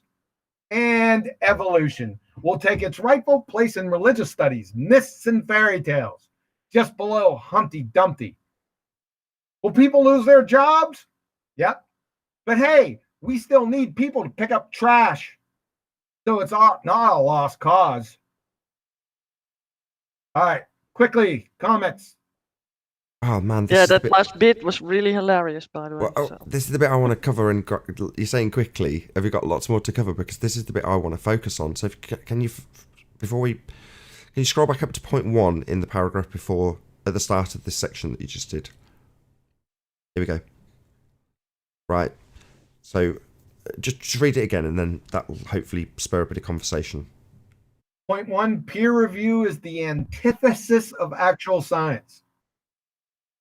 Number 1, show the peer review step in the scientific method. Right, hold on. I'm going to preface this. Listen up. Right, this that John's about to read, this is the essence of how we've been deceived. What we take as read, what we take as accepted fact. So if you can just read point 2. The scientific method was created to rid the landscape of bias. That is, loudest voices, ruling class, the majority, votes, consensus, opinions. The subjective, in other words, by instituting a method solely focused on the objective, that is, the empirical. What does empirical mean? It means observable, testable, repeatable, falsifiable. The entire goal of the scientific method. What happens here is people mindlessly appeal to it because it's the only way to get their fairy tales into the mix, whereby bastardizing it. Right. Good? Absolutely. This, to me, is the essence of the how. How do we come to believing we've got lights in the sky that are actually gases in vacuums? How do we come to believe that we're on a spinning space rock flying through a vacuum? How do we come to believe all this? Well, it's been taught to us in a classroom with the banner of science, where they explicitly tell you what science is so that you understand what John has just explained. It's empirical. So if you are to attribute your nonsense and get it believed, then you've got to bastardize this method, this empirical method, in order for people, because they've been taught at a very early age, to understand that you're proving something when you assert science. So this maybe leads us on a little bit as a panel to talk about where people will blame science. So again, I've got to, singling people out. I'm under the firing line as it is, so who cares? If Jaron's listening at the moment, don't take this personally. That's the first thing. You do it, I do it, and everybody does this. They blame science. They say science has led us to the belief that we have lights in the sky that are gases in vacuums. Well, no. Science has definitely not done that. The bastardization of science has done that. The pseudoscience pretender clown Muppets have done that. The people who need their fairy tales to be believed, they're the people who will invoke science when they haven't utilized science, this method that gives you an empirical result. So you end up with the Geological Society quoting very boldly that experimentation is the arbiter of everything. Paraphrasing. But they do that so that when they assert their nonsense, they can get it through to the audience, or the reader in this instance, that they're proving things and they've got something that's empirical. So they're going to evoke this language so that you, the reader, or you, the listener, or you, the viewer, understand that something's being proven. Well, the understanding that something's being proven is where the deception lies. That's the point. That's what we're all doing here. So if we don't understand this, then we're screwed. I think, fortunately, thanks to people like Flat Earth Reset, which is why I'm smirking about this, some of the stupid people in this community understand this at a fundamental level, to the point where they can poke fun out of Anthony O'Reilly, Sleeping Warrior, about his use of the word experiment when describing a gyroscope. So if somebody like Flat Earth Reset can highlight that Antony's also using the hijacking of science and calling a gyroscope an experiment when it is not, then laugh about it, then I suspect that there's a huge number of people watching, or that this information will permeate to, that do definitely get this. This is how we've been lied to. This is how all the people on John's list, let's bring up the screen again. So this is how all of these people, the loudest voices, the ruling classes, the majority, the consensus, the people with the opinions, yeah, this is how they tell you what's what. And all they needed was a couple of magic words like experiment or science to do it. Doesn't mean that science has duped us. Science is a method, if applied, that gives you an empirical result. So that's just a useful magic trick for somebody who hasn't got that to say that they have. That's all that's occurring. That's all that's happening. That's how we've been deceived.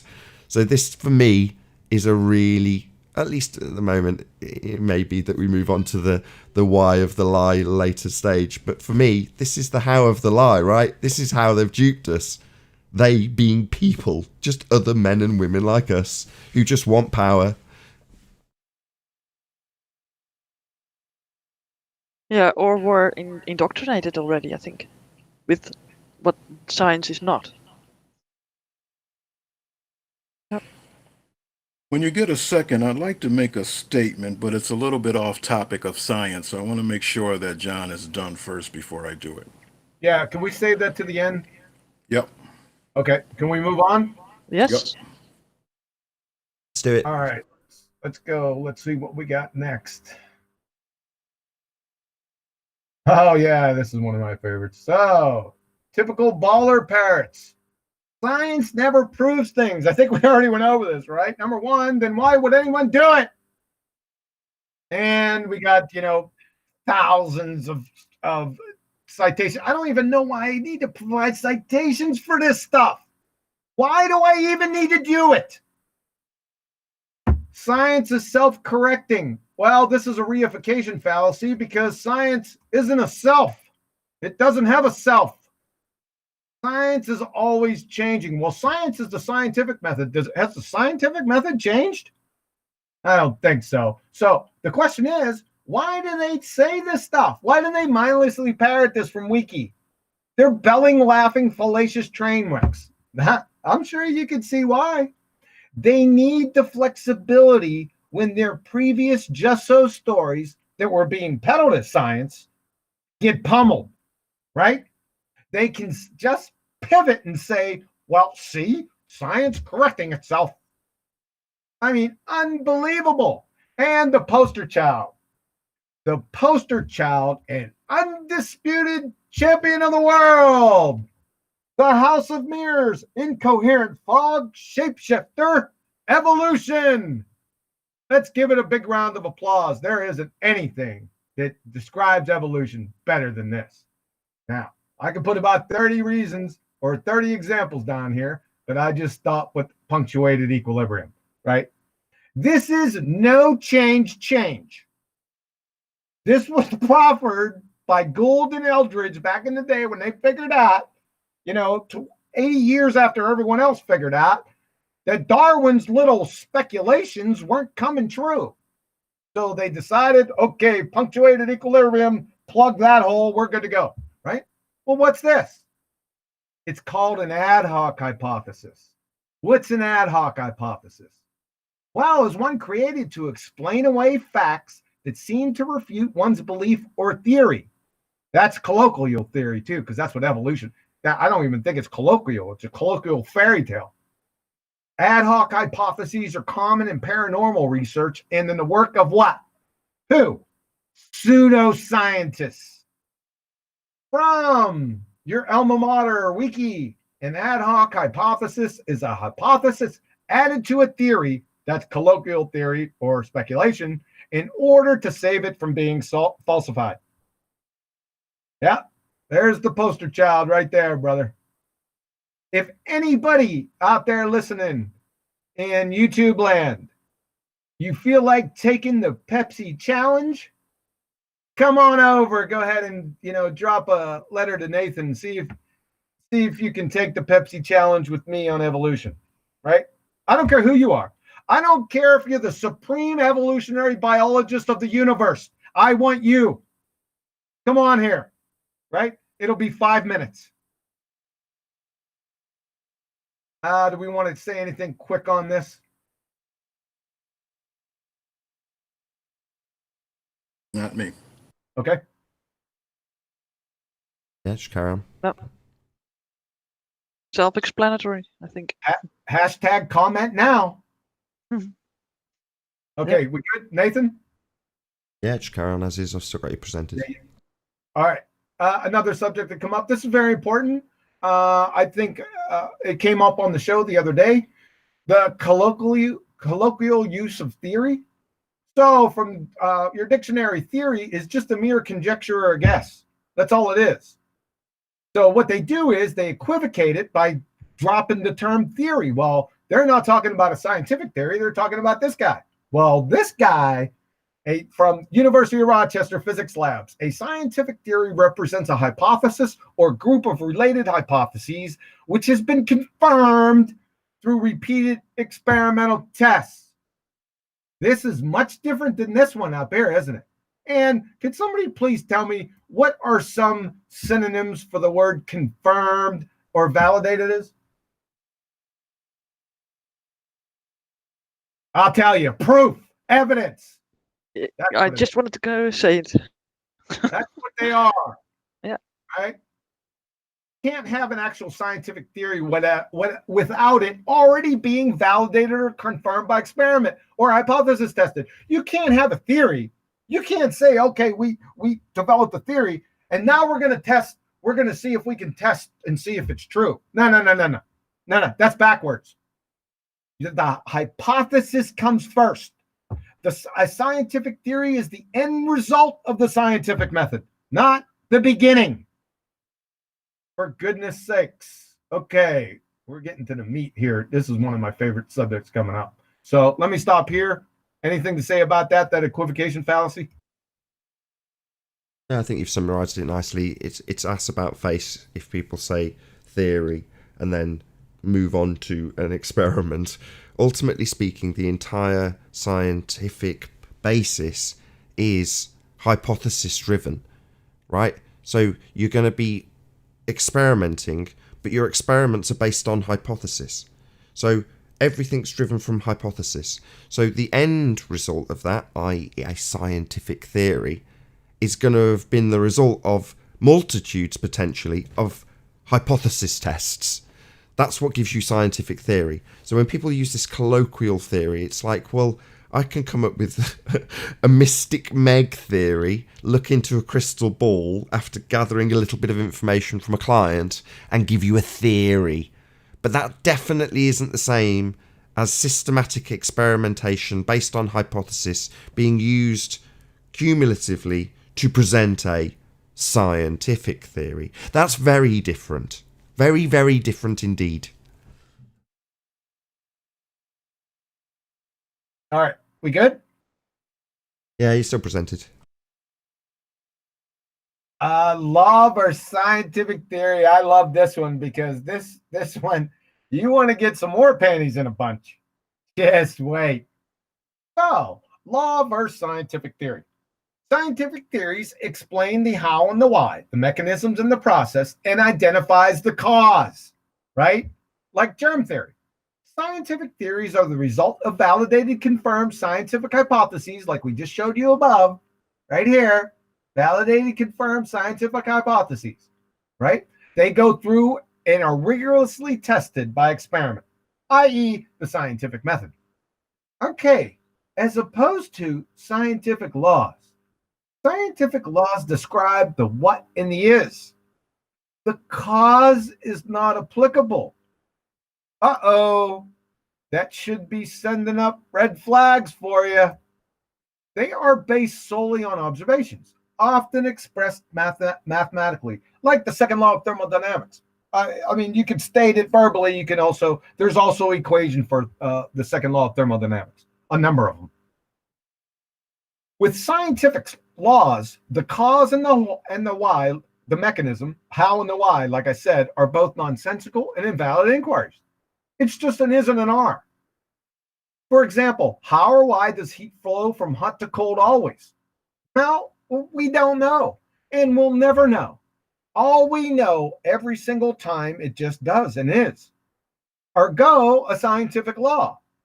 That's why they're called the laws of thermodynamics and not the theories of thermodynamics. Scientific laws never become scientific theories or vice versa. Each are domain specific inherently.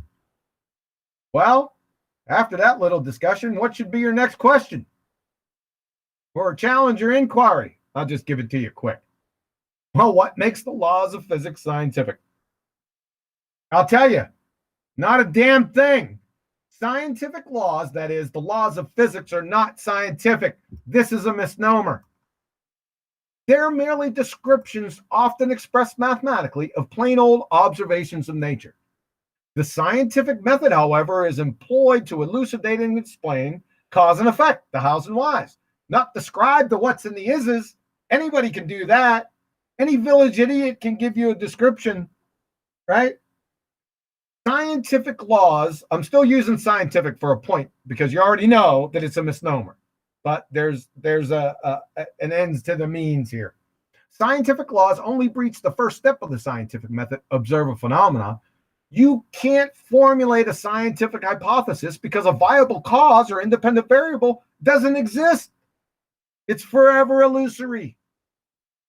Max Tegmark, MIT physics professor. We humans have gradually discovered that many additional recurring shapes and patterns in nature involving not only motion and gravity, but also areas as disparate as electricity, magnetism, light, heat, chemistry, radioactivity, and subatomic particles. These patterns are summarized by what we call our laws of physics. In the same reference, when we look at reality through the equations of physics, what? Reality through equations. Equations aren't reality. Equations, mathematic, are abstract. So that's a train wreck. We find that they describe the patterns and regularities. So all they're doing is describing patterns and regularities. Therefore, the laws of physics are mathematical, i.e. descriptions of mere observations of what?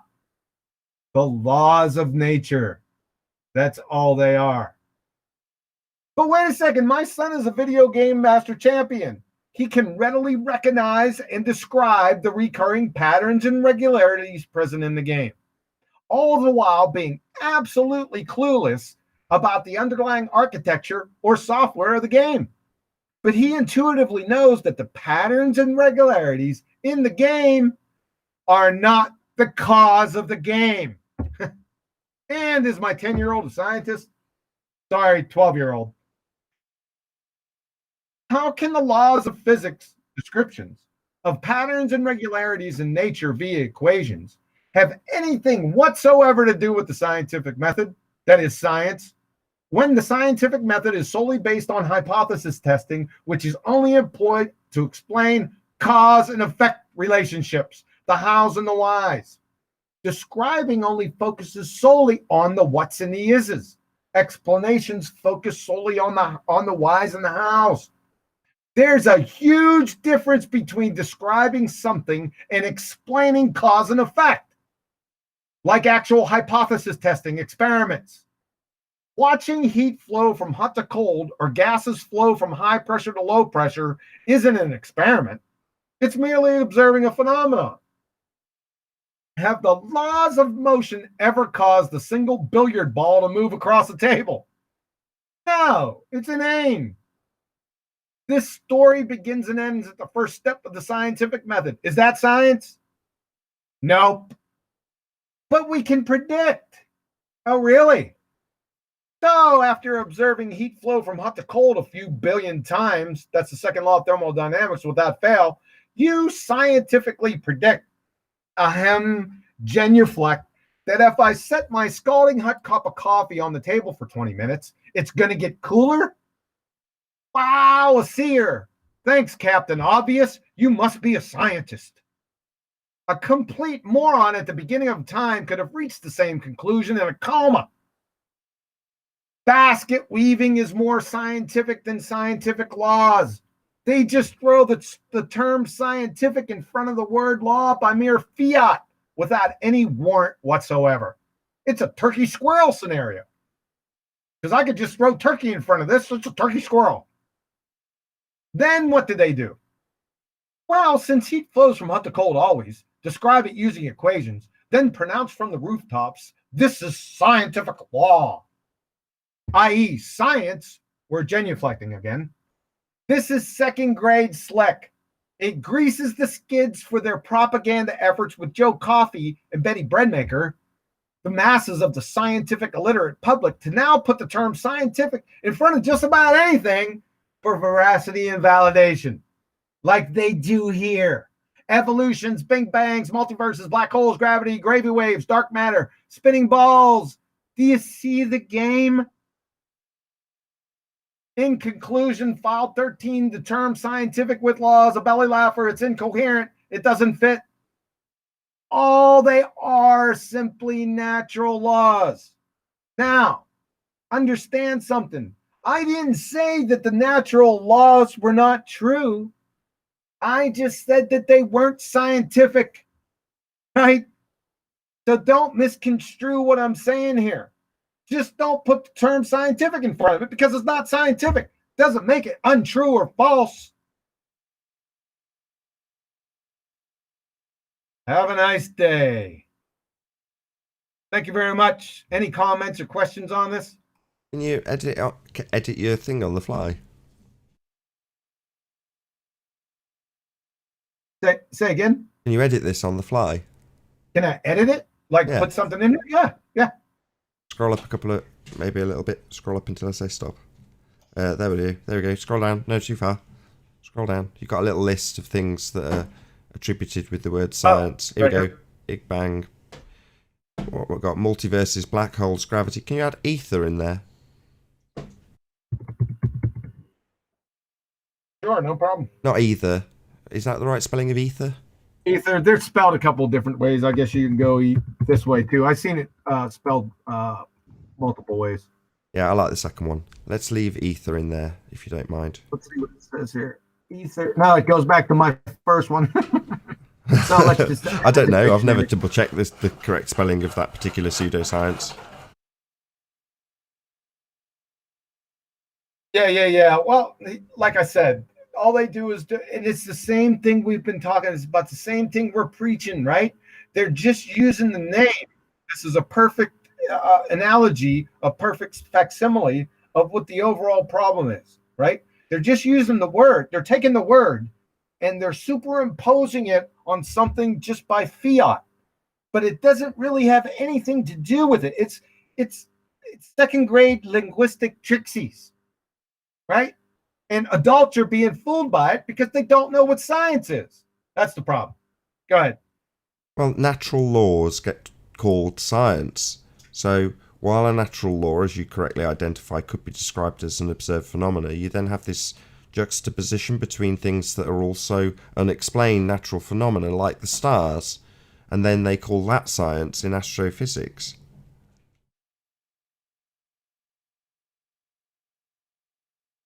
Yeah, they're guilty of the game. Hold on one second.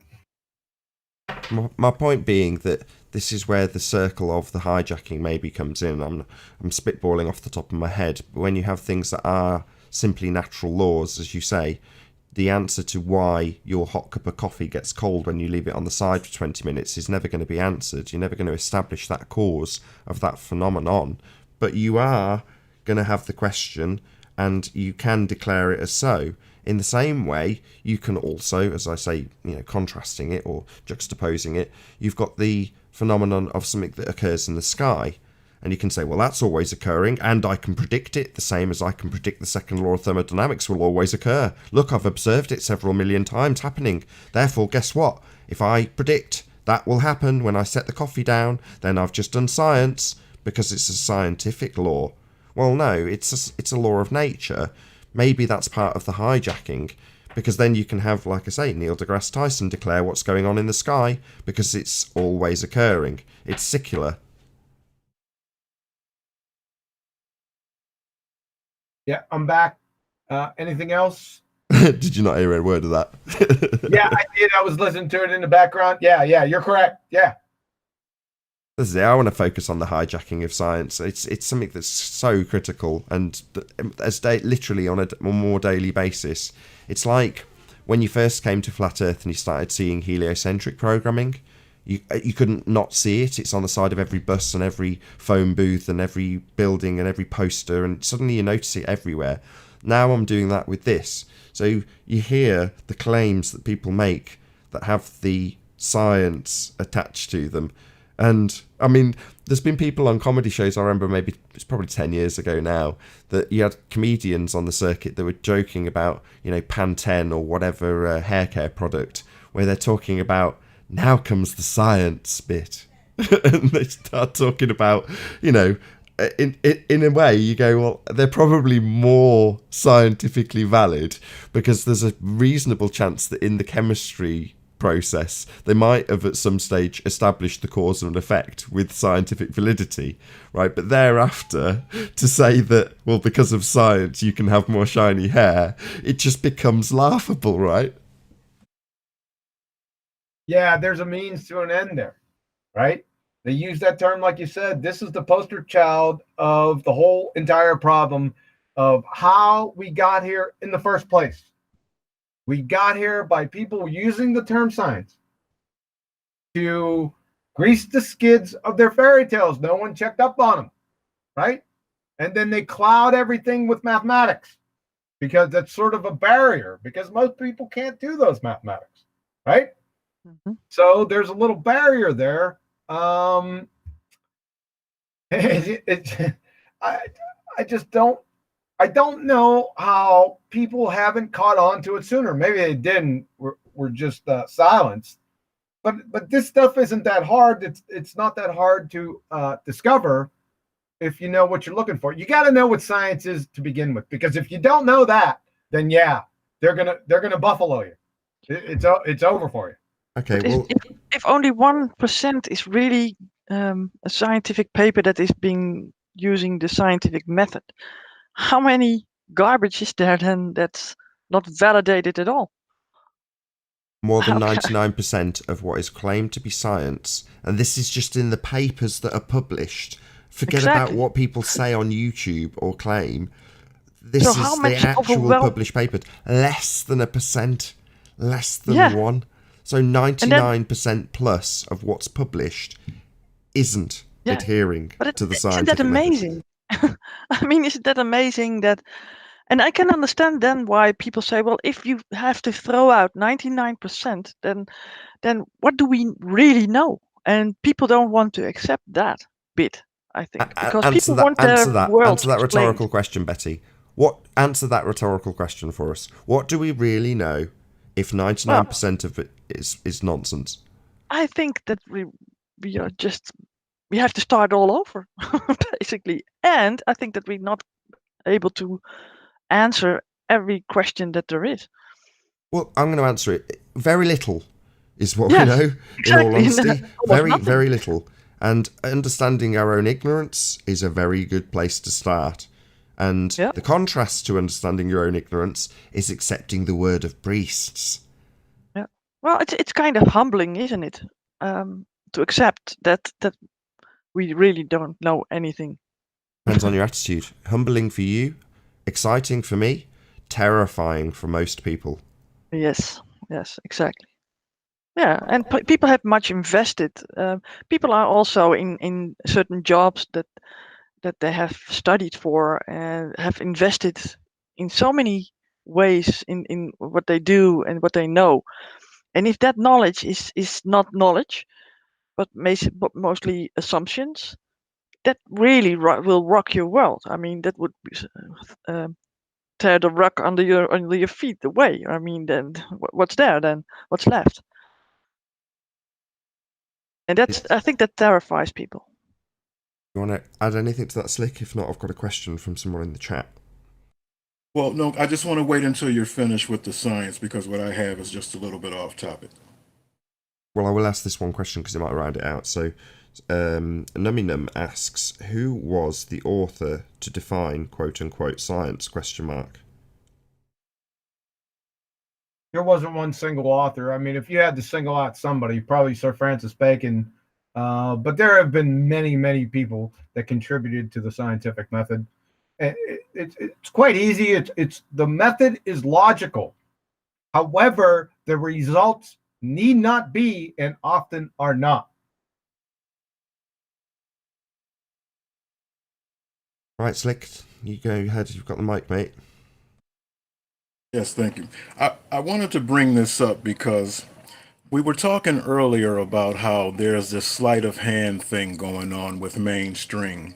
And if you listen to people talk and listen to them closely, even in that documentary that they made, the first thing they do with flat earth people or anybody that's inquiring, they'll always say things, well, flat earth people, they've got mental health issues, and they kind of want to have a sense of belonging, because they feel lost, and they kind of got this flat earth thing to kind of hold on to, so the point that I'm making is that when you make statements like that, you automatically set us up for being behind as soon as the conversations start. See, this is done purposely so that we cannot be heard and so that a fight will ensue and you'll have all kind of arguments. Now, I hope I'm sounding coherent because before this hangout, I was involved in a 5-hour conversation that ended up with me and Rumpus, and there were some other people involved, so I might be a little bit incoherent here. But the point that I'm making is that when you start us off with those kind of things, when we get into conversations with people, the first thing that comes out of their mouth is, "You're an idiot." See? So what ends up happening is you can go one or two ways. You can go back at them and say, "You're an idiot." And now all of a sudden, all you have is a war on who's the biggest idiot. So what I did today was when I was in this conversation with these people, I absorbed all of that, how much I'm an idiot, how stupid I am, and I just stayed on topic. So what ended up happening was I stuck to my argument and I just stuck to my points. I didn't call anybody any names. I just took it all in. Now, into about the third hour of this discussion, all of a sudden there was no more name calling. Believe it or not, Rumpus and I were having a conversation, an adult conversation, where we were understanding what each other was saying. But it had to get to that point. It had to take 2 or 3 hours to get past that point, what the mainstream has done to us by saying we are stupid people, we got mental health issues. See, so people start off with that on the mind. So the point that I'm trying to make is that if we can get past that, we can have an adult conversation. Because in this conversation that Rumpus and I had, when it was finally over, he made his points and I made mine. Now, we didn't agree with each other's points, but we had a conversation and we were able to understand each other from that. So the point that I'm trying to make is to all the people out there in flat earth, globe earth debate land. Have a conversation. The conversation doesn't have to start with "you're an idiot." No matter what these mainstream people say about us needing attention and we got mental health issues, don't listen to that because that's just a trick. That's just a trick to get us to be behind the 8 ball before the game even starts. Now, I hope that was coherent because I am extremely exhausted from that 5-hour conversation. And I just want to say shout out to Rumpus because, he made some really good points and you don't usually expect a civil conversation, but we got one out of him today. Shout out retracted. Got out retracted. And you all took the mic from me. Love it. Shout out retracted. Yeah, you should have recorded it, James, because we've never heard from Rumpus. So Well, what happened was it started out on Jose's Hangout, and what it was basically me, and there was about mostly there were globe people, and there was one flat Earth person that was giving me more flack than the globe people. So anyway, I kind of just basically had to absorb it and just hang in there because for the first hour and a half they were over talking me. I was every kind of stupid moron that you could possibly imagine. See, but my point was I just hung in there. I never called anybody a name back. I just kept presenting my argument. And one by one, everyone kept dropping off because I wasn't falling for the "you're stupid" trick. See, so my point is, I forced them into a conversation. And we can do that. We can have a conversation, but we have to absorb all of these blows because we've been set up as being stupid people. We are people that have mental health issues. We are people that need a sense of belonging. See, so this is what we have to fight to get past just to have a civil conversation. So the point that I'm making is that we can do that. And to all flat earth people out there, globe earth people out there, the ones with level heads and the one that understand these things, start off a conversation and see how far you can go without insulting each other and watch what you come up with. I'm going to need Slick James Johnson's full name because I'm nominating him for a Nobel Peace Prize. Yeah. Are you just trying to trigger the audience now, John? Thanks for that. I'll field the comments on that one. But I guess what I wanted people to know that is just not a war. You know, this debate is not a war. It's a conversation. One side has a point of view and the other side has a point of view. There's nothing wrong with presenting those sides of views without forcing the other side to take yours. And that's the only point that I'm trying to make. I think we can get a lot farther if we just don't force our opinion on others, because that's what was happening today. They kept trying to impose their will on me, you know, and it's not about opposing wills. It's about having a conversation, and that's all. Yeah, there's certain people on the debates that will get a pass, and it's essentially for one reason. So if you want to know how you get this pass on, this will probably get used against me now. But essentially, if you concede your belief, you get a pass. So people like Zinder, when you actually put him up against the wall and say, well, do you have proof of the R value? He will say, no, I believe it's true. And in so doing, he gets a pass. Because you can believe whatever you like, right? I don't care. If you want to believe you're on a spinning ball, good for you. I have a little saying for it. Go in peace, in R you trust.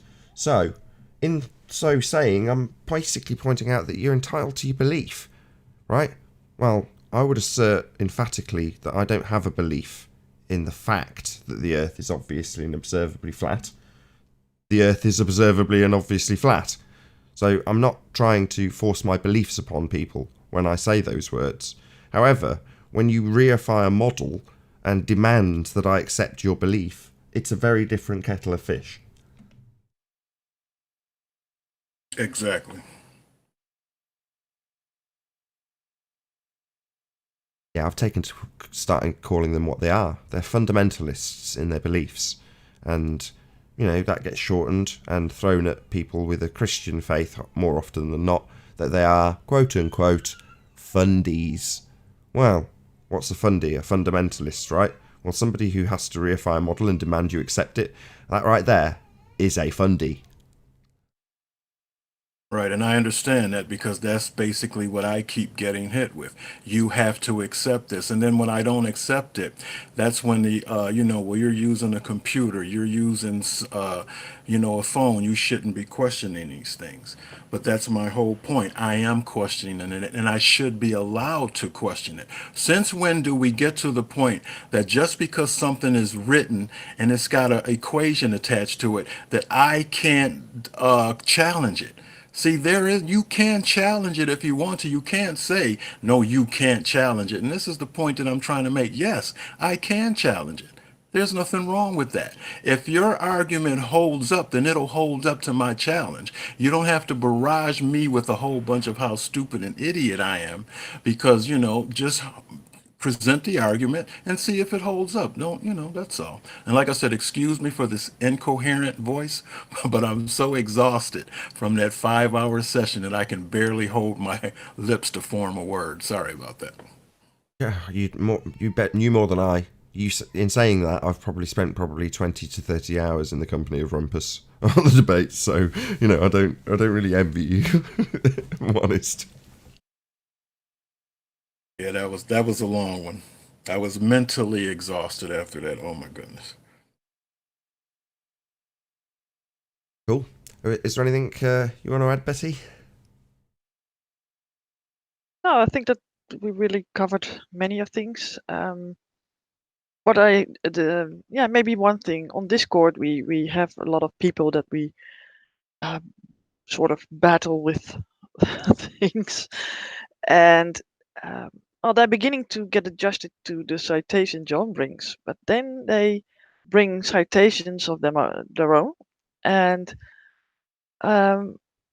usually they are citations that are not from the real scientists that are the real scientists, right? So basically, these people do all kinds of appeal to authorities, but basically say that John is doing that. So a lot of fallacies also are being brought up in these discussions, and sometimes the whole discussion about the science is being lost by just explaining what the fallacy is that they fell into.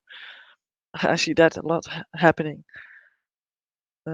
So yeah, we're still trying to get these people to see what a citation is. That it is basically to back up what we're trying to get across here and what we see as science and as proof. And when we say, well, bring us your proof then with the globe, they can't come up with anything. That's hopefully if they will finally really listen instead of chatting away in the side chat, and because then everything get lost. They have to go through this again, and like James liked to say, well, first empty your head and then start over and trying to get this information in first. Try it on first before you eliminate it or dispose of it. That's what I would say to people that come across this information.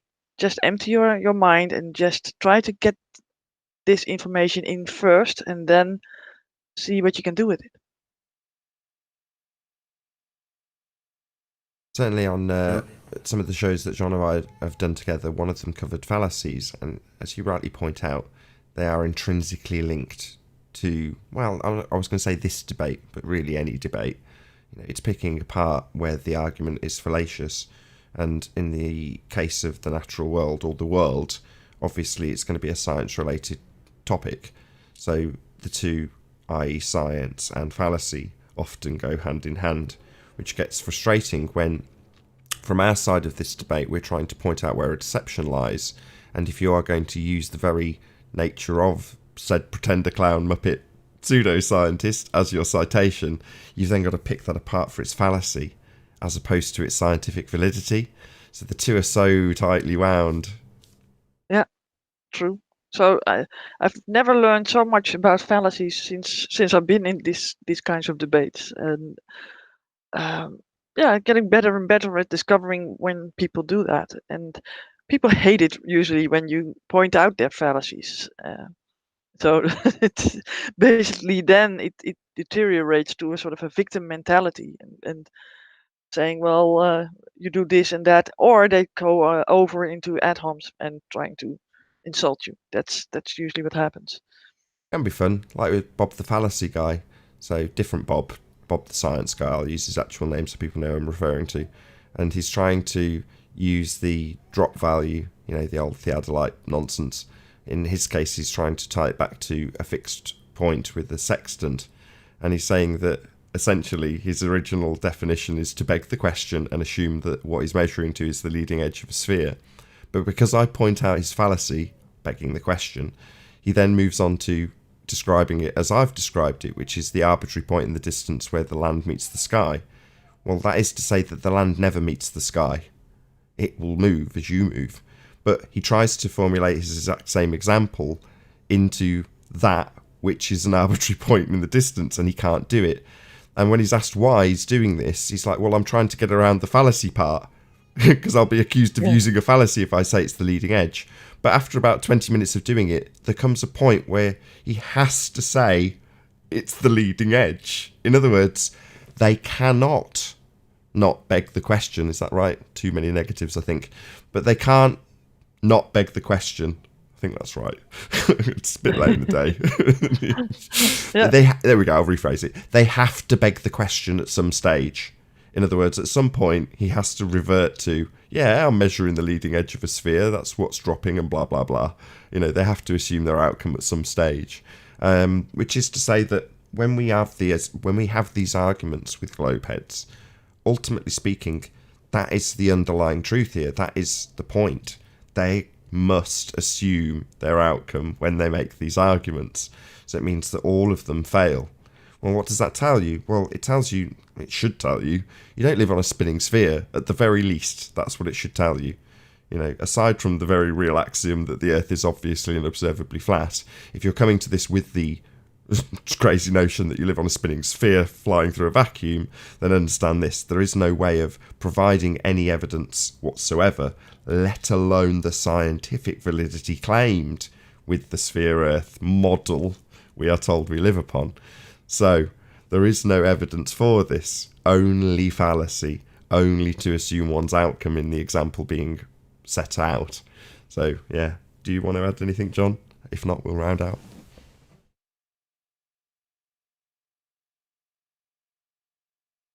Yeah. One last thing. Do not hijack science to grease the skids for your parroted claims. I'm your Huckleberry. Your demise will be sure and quick. Thanks. Have a nice day. Well, I'll add something to that as well, John. Yeah, if you are currently suffering your demise, not mentioning names, Bob Nodell, excuse me, then don't drag the beheading out too much, because it just gets more and more painful. Anyway, have you got anything to add, Slick? I just want to unretract Rumpus's shout out. It was a really good conversation. Unretraction, shout out, retracted. Anything to add, Betty? That was really fast. No, it was very good. I think it took long enough, so I think this is right, the way we did it. I think that a lot of questions were answered, and a lot of things were that we spoke about were, precisely made. So I think that I hope that people will watch this and again and again. If you don't get it, they are invited into my Discord server and discuss this. So if they want, I can provide a link that they can come into Discord and ask the questions, and John and I can maybe help with the answers. Cool. Well, I'll do a couple of shout outs and then I'll round out the show. So shout out to Silver Umbrella, Yaya, Truth, Reality, Freedom, Richie, is it Ellison, Flat Earth Bear, Shatner's Bassoon for hitting the super chat. Really, really appreciate your support. Thank you very much indeed. And with that, I will say a huge, massive, enormous thank you to Slick James Johnson, Betty Van Velsen, and Quantum Eraser for joining us on this BALLBUSTERS special. This has been a particularly long one, even though this is only number 3, getting longer and longer as we go. Also, a massive thank you to all of you in the live audience for tuning in and hopefully sharing this live BALLBUSTERS. Be sure to like, comment, share and subscribe, and if you're watching this on Nathan Oakley channel, then stay tuned as there may be a short after show to follow. I've been Nathan Oakley and I'll see you in the next BALLBUSTERS.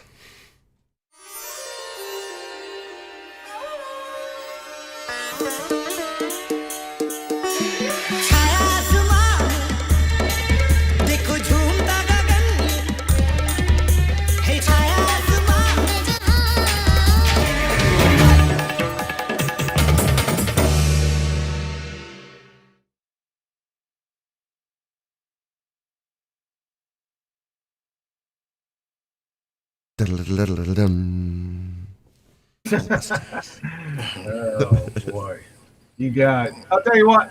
I'm still not clear, Slick. Yes. I'm not clear on something. Are you really tired from your debate? Oh, well, that was a long conversation because you're talking 5 hours. That was, oh my God, that was brutally long. Yeah, I was unsure that you were tired. I mean, I think we found our new Anthony. Oh, Yeah, long no, story short, no, Slick. whoa. You are not going to put that one on me. Come on now. Now that's just a bit of No. projection. I think John may have taken a little bit longer than he wanted to, and I think he's just projecting that onto you, Slick. Well, it was Yeah, because of us, of course, intervening and putting our things in, right? So actually, I think. I wanted to. The presentation was just long. I wanted to speed things up a bit because my friggin' dinner was out there. I had friggin' steaks on the Barbie, but they friggin' burned. oh, So now I gotta run. We gotta make a run to Pizza Hut. Well, it wasn't time that caused them to burn, you know. Yeah, thanks. That was well, the in this independent case it variable.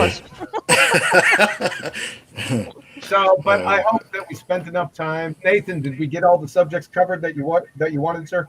Well, no, I mean, I anticipated that being 3 hours, to be honest, given I knew how long the presentation took, and I knew that given our interjections, it would add probably another half onto it, so hence I thought it'd be about 3 hours. But, I mean, the only thing I wanted to add in there, I mean, I'm still recording this, just FYI, was the bit with the law dictionary, because you said a couple of times about proof and evidence being synonyms, and I don't know, it's only going to make it onto the smaller channel now, so it's probably not relevant. What I will do though is next BALLBUSTERS is bring that up, because it took so much explanation with someone who we won't name, Anthony Riley. So yeah, I think given that he's trained in law, and it took a while for him to sort of get that notion that they are absolutely synonymous with each other, because, you know, people associate maybe false evidence, or I don't know which bit of the wrong terminology that they're trying to associate with evidence, because it means proof. But yeah, it's just the law dictionary for me was the best one because it was so succinct. But yeah, that was probably the only thing that wasn't got in there. Other than that, it's not that relevant because it's a side note within the science presentation anyway, which is why I didn't bother bringing it up on the live show. I am denied about it. What's in the law dictionary then, by the way? Say that again. What's in the law description for that? Evidence is proof. Yeah, but that's it what's in the is law pretty much. dictionary. It is pretty much It's that the same. short. It's very short. It's something like evidence is proof or something like that. It's as simple as that. yeah, and stuff like that. Yeah. Well, I mean, if both parties take their evidence, but the judge basically rules what he thinks, or what his conviction is about whether someone is guilty of a charge, right? So, but I think that law has its own Yeah. ways of describing things. You're right. Be careful and don't. It would be a false analogy to what we're talking about, going towards or providing a courthouse example, because those are based, now they have evidence, but those decisions are based on subjectivity because they got people involved. Whereas scientific evidence is strictly objective and empirical. So it's more of a strength in the scientific evidence part that evidence is proof, right? Yeah. Well, it's only because Betty doesn't know how we got there, so it's contextualized by the fact that Anthony's obviously worked in law. So therefore, when we were trying to convince him of that very fact, where we went is to his own citations. So I think we ended up at the law dictionary because he was saying, look, and he brought up something like, the top of the list was something like false evidence, you know, and that almost made the claim for us. In other words, it's saying, well, stuff that's not really proof. You know what I mean? And then right at the bottom of the list, or second to last, it just said, well, what evidence actually is, you know, what real actual evidence. And this is in a law context, but it's hard for you to know that because you weren't involved in that conversation. But ultimately, you know, that's why you're getting fire breathed on by John, and I'm not, because that's why. I'm not breathing fire on her. I'm just saying that be careful of the analogy. And listen, if you have proof, then it's evidence. So, but if it's not evidence, then it's not proof, right? Yeah, but let us say for the word proof, let's say truth, right? So if you place that word truth, so something is being proven as truth, right? Like in court, something is the truth or something isn't the truth. So that's basically what they are trying to decide when you are a judge, to make sure what is the truth or not. So both think that they bring the truth, only the judge determines what is the truth. Yeah, and the things that are coming in as evidence that turn out not to be true, well, it wasn't evidence to begin with. Exactly. Yeah. Well, the way to contextualize that is to say, well, if the judge says, for example, the man was caught falsifying the evidence, well, what does that mean? It means that the evidence is, let's say, a document. Now, it's not relevant to the point whether or not what's inside that document is right or wrong, or correct or incorrect. The evidence in and of itself is just the document. But if somebody alters the document, suddenly it's been altered. It's no longer evidence because it's not what it was. It's been changed. So it's not to say that that's why I left out any contents of the document. It's just the document is evidence. It is what it is. When presented, it is the document, right? The thing that was typed out, the email, the letter, whatever, the contract. When you then get into the contents of said document, then you're looking at a more narrower definition for the evidence contained within the document. But the document itself just is evidence. Well, contained within might be arguable points, but it's still just the proof of what it's going to be proof of, unless altered. Then it becomes falsified evidence, no longer just the evidence of what it is because it's been altered. Does that make sense? Yeah. Actually, that makes perfect sense. I don't think it could have been any more clear. I can thank Anthony for that. Yeah. Is there anything on the presentation that was that you have questions on? Anything that stood out to you? Anything that I could have done better or explained more clearly? Not really. As I was listening to you, I was listening to the fact that you're very passionate in certain parts, the bits that I want to, I'm hovering over the mute button to basically reiterate the point, but you're passionate enough about it for me to not necessitate me to. There were still points that I can't help myself, but ultimately speaking, you can hear it in the voice, and the most important key details, you can tell, you're keen to express that with more veracity. So no, I wouldn't say there was any necessity. It's only to break up the, dare I say it, monotony of one person talking, not because it's specifically you, don't take that personally, that it benefits from it being elongated by having it be a discussion. So, that presentation isn't just a carbon copy of the science versus pseudoscience, what is science presentation. Right, exactly. That's what I was going for, right? I almost kind of thought, though, that John was maybe just a little bit in love with the scientific method, because he did show a lot of passion that could make you think that he had an emotional sort of, love investment, that they could somehow be, really close and united as one. I said in my Skype message that I thought science was hot. It's a reification fallacy. He has a romance. It's a reification fallacy. Science. Yeah. Yeah. Oh, that's funny. But it's something that I wanted to go over, but that could go into a lengthy thing, and John knows what I want to go into, because I'm getting attacked by someone about one of the proven things, like heat is causing water to boil. That experiment, John. Let's go to it because it's already on here, right? Yeah. I was almost about to suggest that John and the scientific method get a room. It's a reification fallacy times 2. Yeah, but he tries to make children and make us sort of disciples of the scientific method now. There it is. I just got to get back at John for that hippie remark. Yeah, that one. Yeah, and I wasn't the one that first coined that term with you, Slick. Oh, okay, I got to find out who it was. Well, he's I don't right know who that beside was. you. That's nobody here. I'm certain of that.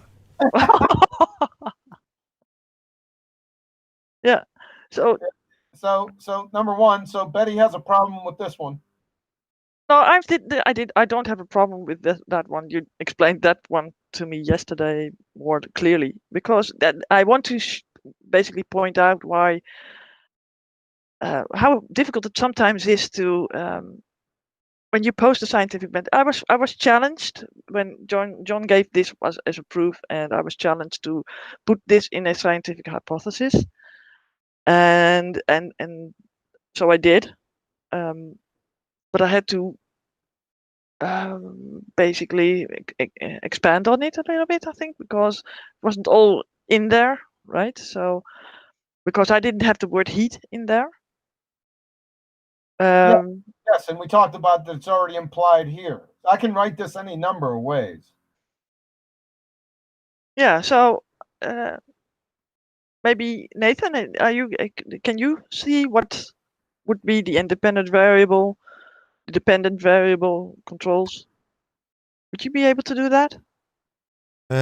Well, the control would be the atmospheric pressure, right? Yep. The heat would be the independent variable. Yep. And the boiling would be the phenomena, right? Yep.